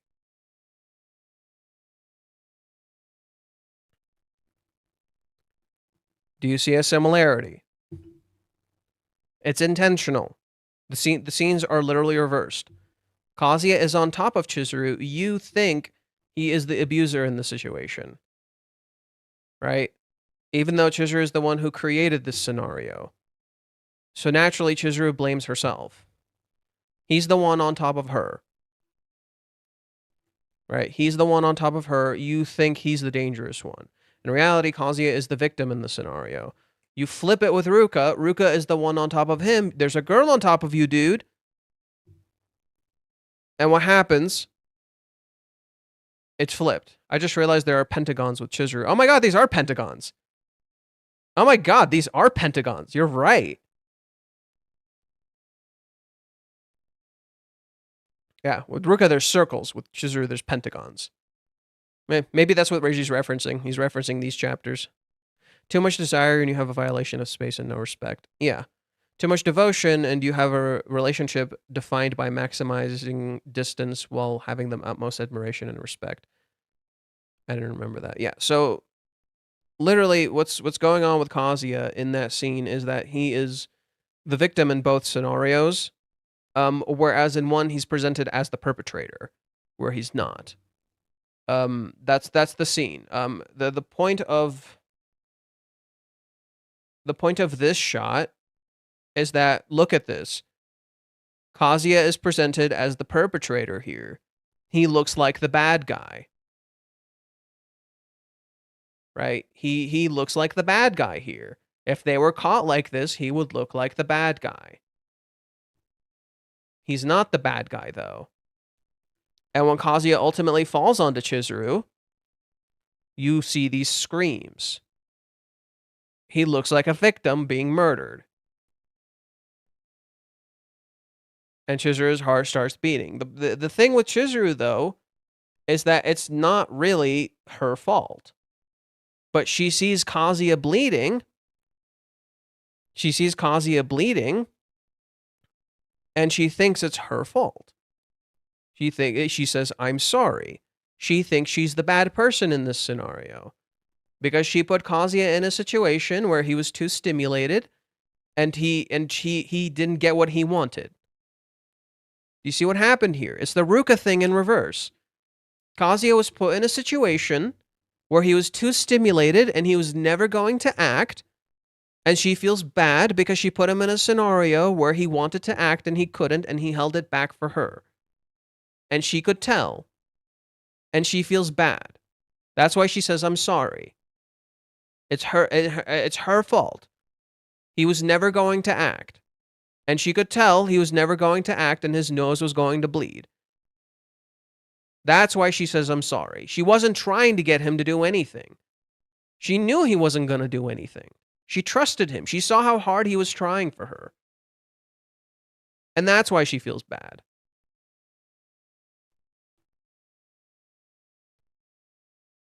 She didn't want to. She knew he didn't have a choice. That's why I disagree with Varicus here. I think this is a misreading of the situation. She feels like she's the perpetrator. She's not actually the perpetrator.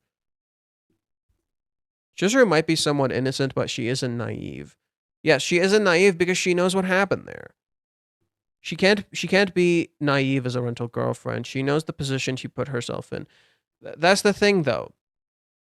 Chizuru is innocent, despite her experience, because she's never actually had a real relationship. Her and Ruka are reversed. You're kind of misinterpreting Chizuru here a little bit. Her and Ruka are reversed. Chizuru is not actually experienced in intimacy. And she doesn't look it up like Ruka does. Ruka looks innocent, but is actually more adult than she appears. Chizuru looks adult, but she's actually quite innocent. She's not naive, that is true, but at the same time, she didn't actually, like, she didn't, unlike Ruka, she knew he wasn't going to do anything. And she put him in a situation where he knew he wouldn't do anything and he had to not do anything. But that hurt him, and that's what's bothering her. She deliberately put herself in such a position and her heart started beating faster. No, she didn't deliberately put herself in that position. They literally tripped and fell. No. It is possible that Chizuru got excited and thought Kazuya having his way. No. You're misreading this scene. No. No. She literally trusted him because she saw how hard he was trying. She felt safe with him. She knew he wouldn't do anything. But her heart was beating like crazy too. The point of that scene, the point of this scene is that Chizuru knew Kazuya would not take advantage of her. This is meant to reverse what happens with Ruka, who does what? Take advantage of him. That's the difference between these scenes.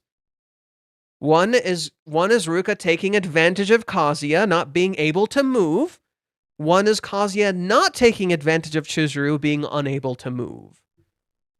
That's the difference.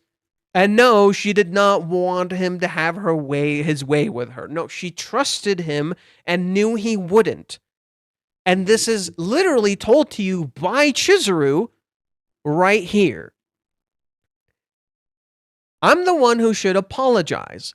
Maybe it's because my dad left my mom so quickly, but for some reason, Tamagi-san is always fishing for my info on relationships with men. It's weird, isn't it? Mom and I aren't even the same people. Why is this relevant? I didn't make the wrong choice. I know you're trustworthy. I did not make the wrong choice with you. I'm not making the same choices as her. I didn't pick a man who would leave, nor did I make the same mistakes as her and sleep with a whole bunch of other men. That's what she's saying. I'm not her. Nor are you that the dad figure in the life. That's what she's saying. So no, I think you're completely misattributing this scene. If she's able to control her desires by July 11th, she might not have to explain. She already has to play as an excuse. I don't know. I didn't think of this until you okay, he might try to be cautious not to make her get angry. I didn't think of this until you mentioned it. She technically has her blackmail material on Kazuya now. If you don't want to sort of find out, do what I want. I understand that Kazuya is the victim here, but he is an incredibly emotionally vulnerable state and sees himself at fault until he processes first or someone points out what really happened. After Hawaiians, Ruka lost most of her leverage on Kazuya, but now she may have regained it. However, I don't think she will continue to force him. She's pretty much has admitted defeat, and I think she is in a position to let go of Kazuya if Kazuya gives her a push. I'm hoping her outward maturity shown in the panels is also reflecting her internal growth. Let's see. It's also been discussed if Ruka actually loves Kazuya or the idea of Kazuya, so things might be different in that area too. No, she loves him, but her love has been driven by desire. No, Ruka is in love with him. It's just her love is currently being driven by desire. It'd also be interesting to see what Ruka does in Kazuya's in case Kazuya tells her again he wants to break up. There's a possibility that Varicus is being right, and Ruka will say she'll cling on. She denied him the first time. No, I don't think so. Every single easy way out Kazuya has taken has led to this, so he has every reason to feel sorry. So he has every reason to feel sorry about this, but that doesn't clean any responsibility of Ruka. In fact, she took advantage of Kazuya's indecision. It's literally meant to mirror that situation with Chizuru. Chizuru could not find her choice. She couldn't make a decision. What did Kazuya do? He did not take advantage of that fact. Kazuya was literally put in a position to take advantage of said fact, and he chose not to. He wanted to, and he chose not to. Despite everything, he chose not to take advantage of that fact, and Chizuru knows she put him in a situation where he really fucking wanted to, and he kept it in check. She could tell. That's the difference. That's why Chizuru trusts Kazuya so much. Because she knows he would literally never take advantage of her. Because she's seen him put in positions where where most other people would. And he fucking didn't. He kept his shit together. He did not take advantage of her. That's the difference. That's the core here. Ruka did take advantage of Kazuya's indecision. Kazuya, hello, Jerry. What's good? Welcome. Kazuya, in contrast, did not take advantage of Chizuru's indecision. I think Ruka deep down feels guilty. If she didn't, she wouldn't have said that she won't get in the way of Chizuru and Kazuya. I agree. I said this too. I also think she feels guilty. That she can be his second even if her actions betray the statement. Yeah, exactly. It's meant to be paradoxical because she doesn't know what the fuck she's doing. Also, I still remember a piece of dialogue from Ruka that implied that she's setting aside her guilt and morality so she can keep Kazuya. But but she doesn't love Kazuya. She loves having a relationship with him. And you know the saying, if you truly love someone, you let him go. I don't remember that. I don't know where they're getting that. I don't remember that. This will probably be the result here. This is about Ruka coming to terms with the decision she made in Hawaiians. She couldn't do that before. This is about Ruka coming to terms with the decision she made in Hawaiians. Come to terms.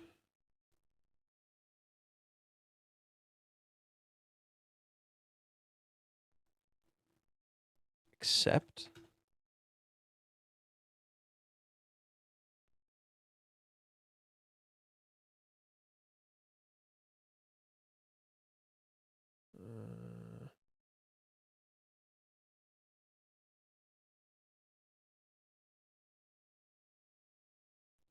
Ruka decision?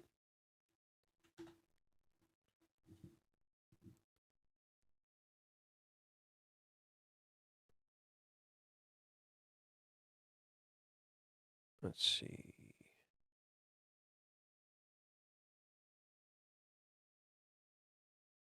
Okay, I wrote it somewhere, but Ruka couldn't come to terms with the decision she made in Hawaiians. And that's pretty much where we are. Ruka literally couldn't come to terms with the decision she made in Hawaiians, and that's what she has to understand, right? She has to come to terms with that decision.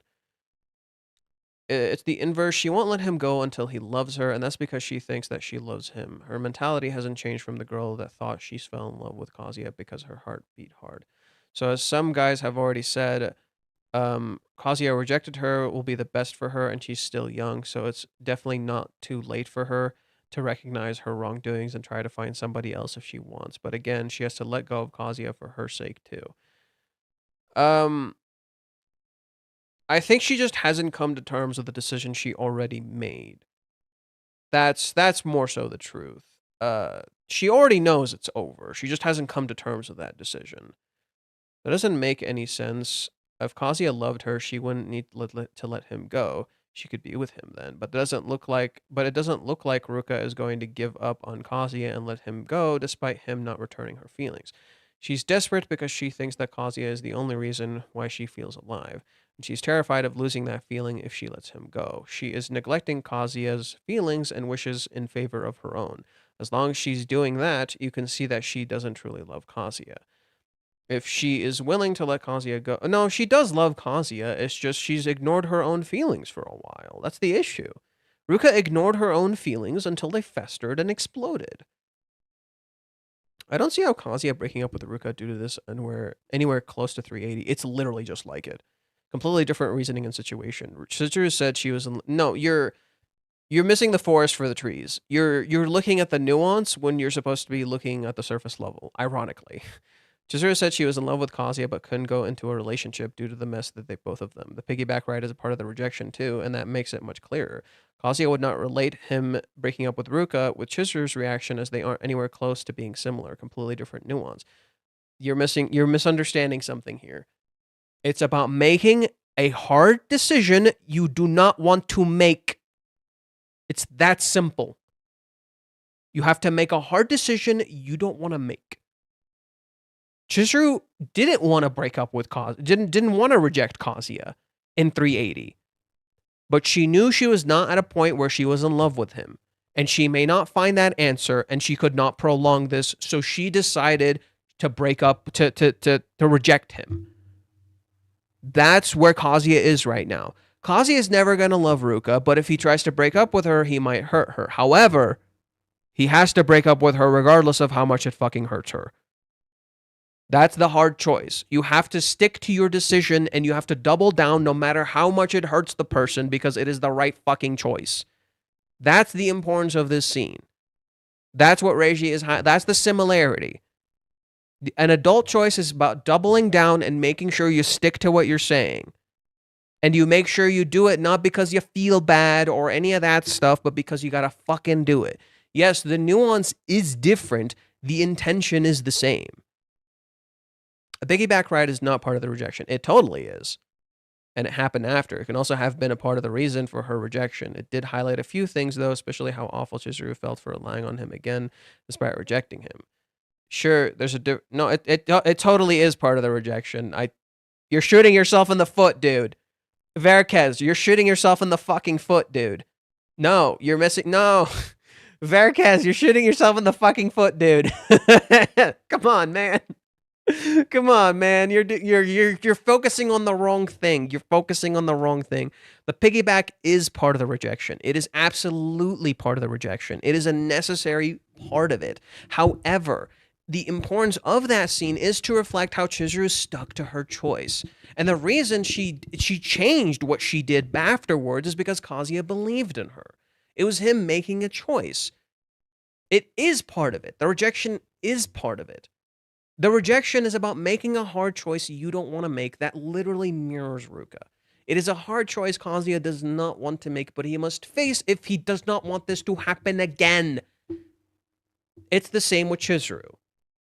Chizuru had to make a choice to prioritize doing the right thing and not being nice. That's what Chizuru did in the rejection. She wasn't being nice. She couldn't be nice. She had to make the hard choice. She had to make the hard call because Kazuya was not going to. And she didn't want to give in to desire, and she didn't want to just be with him without being sure she could love him. She didn't want to give him a yes and not and only for it to turn into a no. What is Kazuya doing with Ruka right now? For the most part, before what Ruka did here, right? What Ruka did here highlighted what Kazuya needed to do. But prior to that, what was Kazuya doing? He was giving her yeses when it was always going to be no. Did that or did that not happen? Kazuya was giving her the inclination of a yes when it was always going to be no. Chizuru was not going to do that. And it's the same thing that happened with Umi. Chizuru was going to reject him no matter what he fucking said. She was going to double down on that. That's the similarities. That's the point. That's the similarities between these scenes. It's bugging me. Sorry. There we go. That's the similarities between these scenes. Blah, blah, blah, blah. They're fighting over what's right and what's wrong, and oh my god. I never said it was the reason for why she rejected him. It is the reason why she doesn't contact him. Rejecting him is not the same as creating distance. Did I not make that clear enough? I know that this is just my speculation, but what do you think the reason is why she doesn't contact Kazuya? Do you actually believe that Chizuru is too focused on her play to contact Kazuya? Hold on a second. I agree that Chizuru explained her rejection a bit more during the piggyback ride. We learned that she was pathetically honest during the date and during the rejection, which means that she didn't outright lie to Kazuya, even though she might not have told him everything. A big reason for her rejection that was revealed during the piggyback ride was that she felt guilty for not being able to find an answer to her feelings, and that she felt desperate to not put it off any longer than she already had for Kazuya's sake. Basically, she still couldn't say for sure that she loved Kazuya, and she didn't want to make him wait any longer for her. This means that while she acknowledged that she might be in love with Kazuya, she had doubts that she will become certain of her feelings anytime soon. Okay.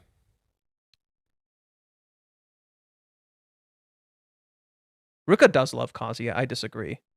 No, Ruka does love Kazuya, and that's the issue. I adamantly disagree with the idea that Ruka does not love Kazuya, but loves the idea of him. No, she loves him.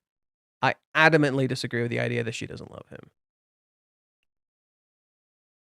I think the main thing this week is seeing Kazuya finally realize that Ruka is going on, blah, blah, blah, blah, blah. About the bank visit, don't you think too much about it? Japan is still very much using cash. You have an example of Chizuru mentioning forgetting to go to the bank to get money for groceries. It says you should have ATM, so it's best to get the money from local bank branch. Yeah. Oh yeah, we don't know what the fuck the bank thing is. It might get explained, it might not.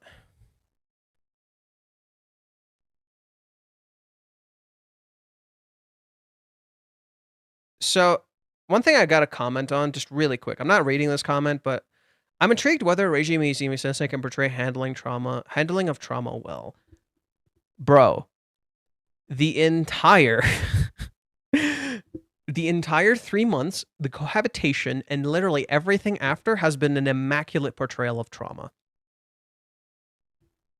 I think you guys are too fixated on what you perceive as trauma and not realizing you've had trauma in your face the whole fucking time. Everything we've seen has been fucking trauma. Every single thing we've seen after Hawaiians has been fucking trauma. Reiji has been portraying trauma from the start of the series.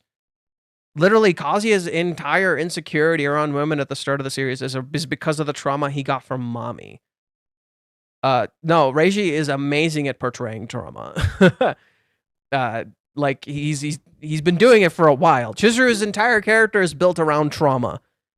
Kazuya and Chizuru's relationship is built around shared trauma. Like, bro. Yeah, okay. Okay, it's getting a little late, so I might call it. Let me see if there's anything I missed. Nothing crazy here. This. So one last thing, I'll read this and then we'll call it. So I wanted to focus on this in particular because of the relationship to Ruka. I want you, what I read here, I want you to kind of flip it onto Ruka a little bit. I've noticed a large focus on happiness in the story. In particular, this idea that a man is what will bring happiness to Chizuru's life. This is also relevant to Ruka. Because, what did Ruka say at the end of chapter 403?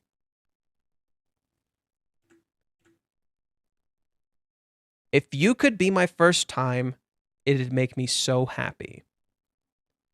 Her happiness is reliant on Kazuya. She's not making it herself. Her happiness is reliant on Kazuya. And she doesn't even know if this will actually make her happy. She just thinks it will.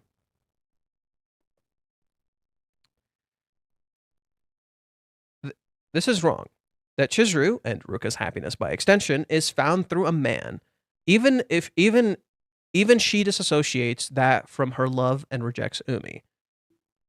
Mami tries to find her happiness through a man. Ruka thinks she can only be happy with Kazuya. Even Sayuri talks about how they're happy. Even Sayuri talks about their happy future together. But Chizuru doesn't understand this. Why is her bond with Kazuya connected to happiness? Isn't happiness something you make? This seems to be a cultural and social discussion, a type of misogyny focused on how women's happiness is dependent on a man. And considering how Kazuya is trying to be a worthy man, how the date was focused on her happiness and her getting hurt for his happiness, this all connects. Minnie tries to sell Kazuya as a worthy man, that because he loves her more than anyone else, he deserves her. He puts in effort to make Chizuru happy, and he should be rewarded for that. This contrast between her real bond and this contrast their real bond and connection versus the idea of gender roles and happiness is key. Because guess what? Doesn't Ruka put a lot of effort to make Kazuya happy? Right? She wants him because she thinks he'll make her happy. These beliefs are twisted, confusing love with what is deserved, or that a man is central to happiness. What even is happiness? Chizuru is actively struggling with this, wondering whether to lead or to follow, wanting to give love, not take it, not understanding her grandmother's love. This could in large part inform Chizuru's confusion on love. This idea of happiness being connected to love and being with a man. It's even in Umi's words. She finds a great guy and being with him makes her happy. This isn't love. It's not about a great guy or being happy. This isn't really something that's really thought about or delved into mainstream manga and anime. This inherent misogyny around the happiness of women, especially in Japanese culture. Many stories just go, they make me happy, and boom, married. But why is that love? Kazuya clearly struggles with this too, caught up in the idea of being a worthy partner by doing more and more for Chizuru to like him, money, a job, or even being physically attractive. The meaning of love is disappearing, genuinely really excited to see how this is explored. A particular element you'll notice is Chizuru agonizing over fitting into traditional norms. In chapter 295, the cover is of a child Chizuru alone looking on. This is contrasted by the end of the chapter where we see Chizuru's back, again alone in shadow, seeing Kazuya smiling with the children. Chizuru never had a normal family, and her whole journey in Hawaiians is accepting found family. But now she feels unworthy of this family, that she needs to be good enough to be with them. This being depicted through child Chizuru highlights the fear and pressure to conform. Chizuru constantly feels like she's not good enough. It's literally the thing that rejection hinged on, her ability to put the ring on. She felt she couldn't put it on yet, and you can feel every fiber of frustration and anger at herself that she couldn't make her loved ones happy. This is meant to parallel and reverse Kazuya's journey of being good enough for Chizuru. Everyone always says he has no business being with someone like her despite believing in him, making her happy. This patriarchal belief of traditional family and partners hurts both men and women. This in turn fuels Chizuru's fear that she can't make him happy, that she can't give him happiness. This task falls onto Kazuya to perform. None of it is placed on Chizuru. Everyone is selling Kazuya to Chizuru. No one tells her why she is good for him, what she can give him. Flip that on to Ruka. What is Ruka saying? I'd be really happy if you could give me this thing. Never once considering what she could give him. and that she'd be okay with this, never once considering how that might hurt him. So Chizuru tries and tries and tries, but it doesn't seem like she makes him happy, that they're equals. She thinks she's getting way more than Kazuya is. Kazuya never tells her how happy everything she does makes him. She even feels guilty over being happy that he's carrying her. In Chizuru's eyes, she's always leaning on him, and she doesn't want that. She wants to be able to give back. 384 and 385 shows this. In 384, she gives him the keychain, something she told him before was a gift. In 385, she stays with him, helps him out, and then kisses him. All of these are gifts. Her giving in chapter 387, her giving. In 387, notice what Minnie said. I bet that made Master super happy. Chizuru then cutely turns her head, asking, you think? She's happy that she might have been able to give him happiness. She cooks a whole meal for him too, hoping to give more. She's ready to give more and keep giving. This literally mirrors Kazuya, who wants to give her more, support her more, yet with neither realizing how much they give the other. Kazuya remembering her smile throughout the date, and Chizuru remembering his presence and that magical walk home. Kazuya gives her Kazuya gives her the key back. She gives him the keychain back. Kazuya says he'll keep his promise, and from that night in chapter 242, as well as the walk home, and she in turn keeps her other half of the promise with that kiss, the promise to do her best, to find her answer, to give love. Love is not simply about happiness. It can bloom and be expressed with joy, but it's much more than those things. It's a bond, a connection of time, presence, and grit. It's about being seen, understood by another, accepted by another, being with your other half. Love is so much. It encompasses pain, sorrow, and even hatred, and yet transcends it all. Love, looking past every context, circumstance, and privilege, and just seeing another human being who feels as you do. It is everything and one thing. It's sacrifice and selfishness. It is happy and sad. I think Mami and Umi represent those happy extremes. As well as Ruka and Minnie. Mommy is a girl who wants a man to save her from her circumstances. Umi is a great guy who will provide happiness, but neither does anything for real love, merely taking baby steps that mean nothing in terms of connection. Mommy and Umi's actions are limited to that, seeing joy in the other person they admire, getting what they want. But that's not real love. Again, apply this to Ruka too. You're just getting something by happenstance. You didn't talk, share, and connect with them in any way. What makes you think that you'll be loved? Every time Mommy and Umi act on their love, it's always brief, quick, and ultimately meaningless. Kazuya even always reacts with, that's it? That's all they wanted?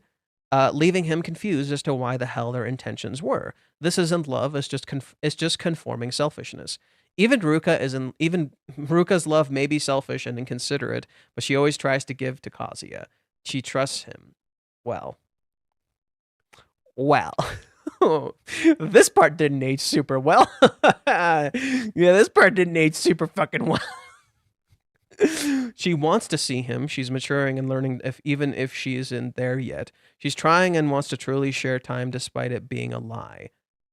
And yet, the lie ultimately takes over because she knew it was a lie. This conflict of Chizuru thinking she isn't giving enough reminds me of chapter 53 and how she thought she wasn't giving enough for her acting, and Kazuya loses it, seeing how bullshit it is that she thinks she isn't talented an actress. It would be awesome to see this with her love too, but on to Kazuya now. All right, I think it would be really interesting if this is flipped onto Kazuya now. Kazuya told her not to give up on her dream then, and she thought she wasn't doing enough. It's similar now, but kind of both of them. I'd love to see either one of them yelling at the other like this. Yeah, Chizuru seeing how much she actually gives, and Kazuya wakes up and see how amazing he is. Ultimately, Kazuya and Chizuru's happiness seems to come in various forms. Happiness if the other is happy, being with the other person and seeing them smile, giving and receiving, being seen and accepted. Like Chizuru's name, she finds happiness in giving, not just taking. Notice what Umi smiles at. The single smile Chizuru gets from scoring a goal. A fleeting joy that was only her own. His only focus is happiness, like how he admires her acting. But Kazuya saw hundreds of smiles in a day, and hundreds more memories in a month, not just one. Umi's whole vibe is expectations, judgment, and pressure. He doesn't smile often. His presence doesn't bring comfort, but rather unease. He doesn't see the presence he doesn't see the person he claims to love, only what he wishes to see in her. It's quite accurate to a patriarchal man who does not truly love. Now flip that onto Ruka.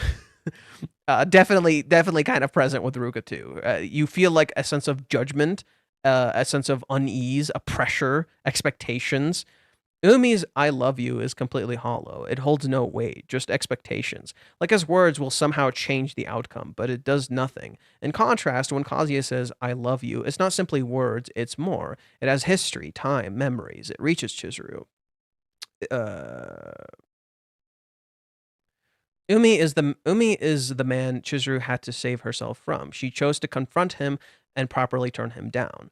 Right. So now we can flip that onto Ruka. Ruka is the girl Kazuya has to save himself from, not let him control her and continue to hang over her head. Chizuru saving herself breaks the cycle of conformity where the man saves the woman. She is her own hero, freeing herself.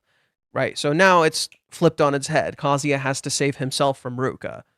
Kazuya's words do change things because he isn't simply saying, "I'll wait for you." These words are built on mountains of choices he made throughout the series. It's why his smallest choices make the biggest changes. It's why he needs to act again, make choices for grand change. Umi is also the shadow that hung over Kazuya, literally casting illusions on Kazuya all throughout the date, blinding him to the truth. It's when Kazuya escapes Umi's cycle of inaction that he truly began to make change. When Kazuya stood his ground, saw Chizuru, and made real choices. It's the same with Chizuru with Ruka, right? But in action, it's not. But in action is not a cycle easily escaped. More doubt will arise. More time will be wasted. True change occurs when we see the truth of why we act. It's not simply making a choice. Umi will probably represent that exact conflict to Kazuya, playing in his fears and doubts for being lesser. Right. And it's the same thing with Kazuya with Ruka in this whole situation. So I'll call it here. I will call it here. I'm a little tired. I gotta head to bed. But I feel like I made my point that there's definitely an element of patriarchal like perceptions at play here and how we perceive characters and what we think of them. And I think that's definitely something at play here. Hey Johan, been a minute. Oh, welcome. Oh man, I haven't seen you in a while.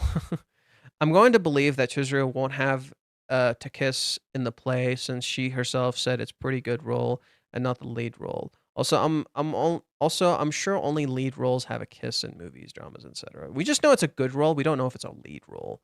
Trying to find gold without a map. Yeah, I guess so. Anywho.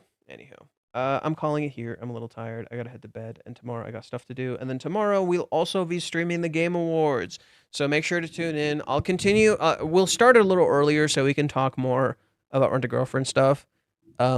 But I will definitely be streaming the Game Awards tomorrow, so make sure to tune in for that. Tomorrow's gonna be a longish stream because the Game Awards start at like 4:30. I don't know when they end. Let me check when they end. When do the Game Awards end? 3 to 4 hours. Holy moly.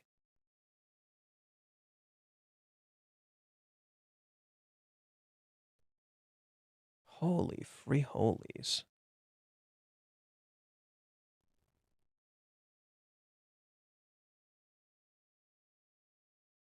You want to load? Damn, it's taking a sweet fucking time. Okay.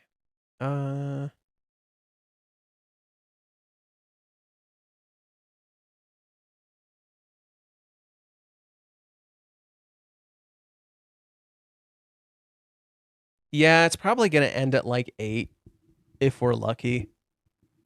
If it starts at 4:30, it's probably gonna end at 8 or 9. And that's if we're lucky. Damn, the stream tomorrow is gonna be intense. I better be ready. I should have like a bunch of food like with me. I should have tea and shit. I need to be like ready in case anything happens. Thank God the bathroom is like right there. Okay. So yeah, tomorrow is gonna be crazy. Tomorrow is gonna be crazy. There should be a lot of cool stuff. We'll see. Maybe I'll make the thumbnail today. We'll see. I'll start pretty early, so I don't think it'll really matter, but yeah, we'll see. Hey, Faye, do you think we'll get interrupted next chapter, or we'll actually get the talk between Kazuya and Ruka? We'll get it, for sure. Any mini predictions for chapter 406? Ooh. Well, there might be a joke about how, like, Kazuya is, like, really focused now because he has post-nut clarity or something. That might be a joke that could be present here. You know, Kazuya's really focused, so he's got post-nut clarity. He's clearly aware of the situation. He's like noticing things he's not noticing before. And he maybe wonders to himself, is this post-nut clarity? Am I in like sage mode because I'm like noticing things I didn't before? And he thinks that might be why it happened. You know, he's like evolved or something. It could be a funny joke like that. In reality, Kazuya is just in fight or flight and he doesn't realize it. I think that would be really interesting if like Kazuya conflates like post-nut clarity with fight or flight and he doesn't realize he's in fight or flight because Ruka is there. I think that would be really interesting. Like this Kazuya just like conflating his feelings with what's actually going on. I could definitely see Chizuru briefly coming back at like a later portion in the chapter, but considering next chapter is the last chapter of the year, there's gonna be something important happening. There's gonna be something big and important happening next chapter. It's literally the last chapter of the year. So whatever is going to happen next chapter is going to be important. However, 6 is also considered a boring number. So, but they're also on June 6th. Or sorry, they're also on June 3rd. So there's like an alignment happening. They're on June 3rd, and next chapter is 406. It feels like next chapter may be important, but it could appear boring. And that's just if we like factor in the names, the meaning of the numbers, but I don't know. Would you like Kanokari movie for the Kohab arc, or would you OVA's work since the season will drop chapters? I honestly don't think movies work very well for Rent a Girlfriend, just because of how it's structured. I feel like movies don't really work for the series.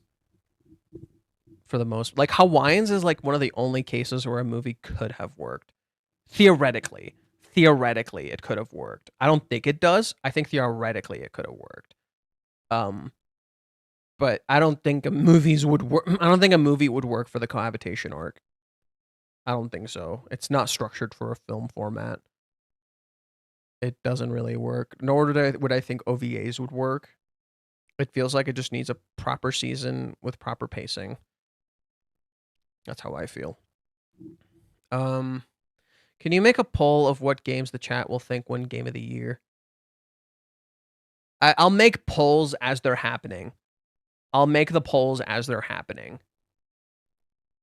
How about that? Like when they're happening, I'll make the polls.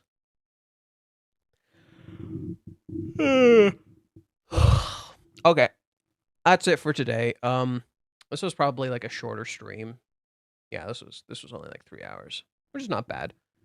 I hope you guys enjoyed it. If you did, subscribe, like button, bell icon, uploads, all that fun stuff. And I'll see you tomorrow. I got work. Fingers crossed for KCD2. I don't know what that is. What the heck is KCD2? Kingdom Come Deliverance 2? Did I say that right? Kingdom Come Deliverance?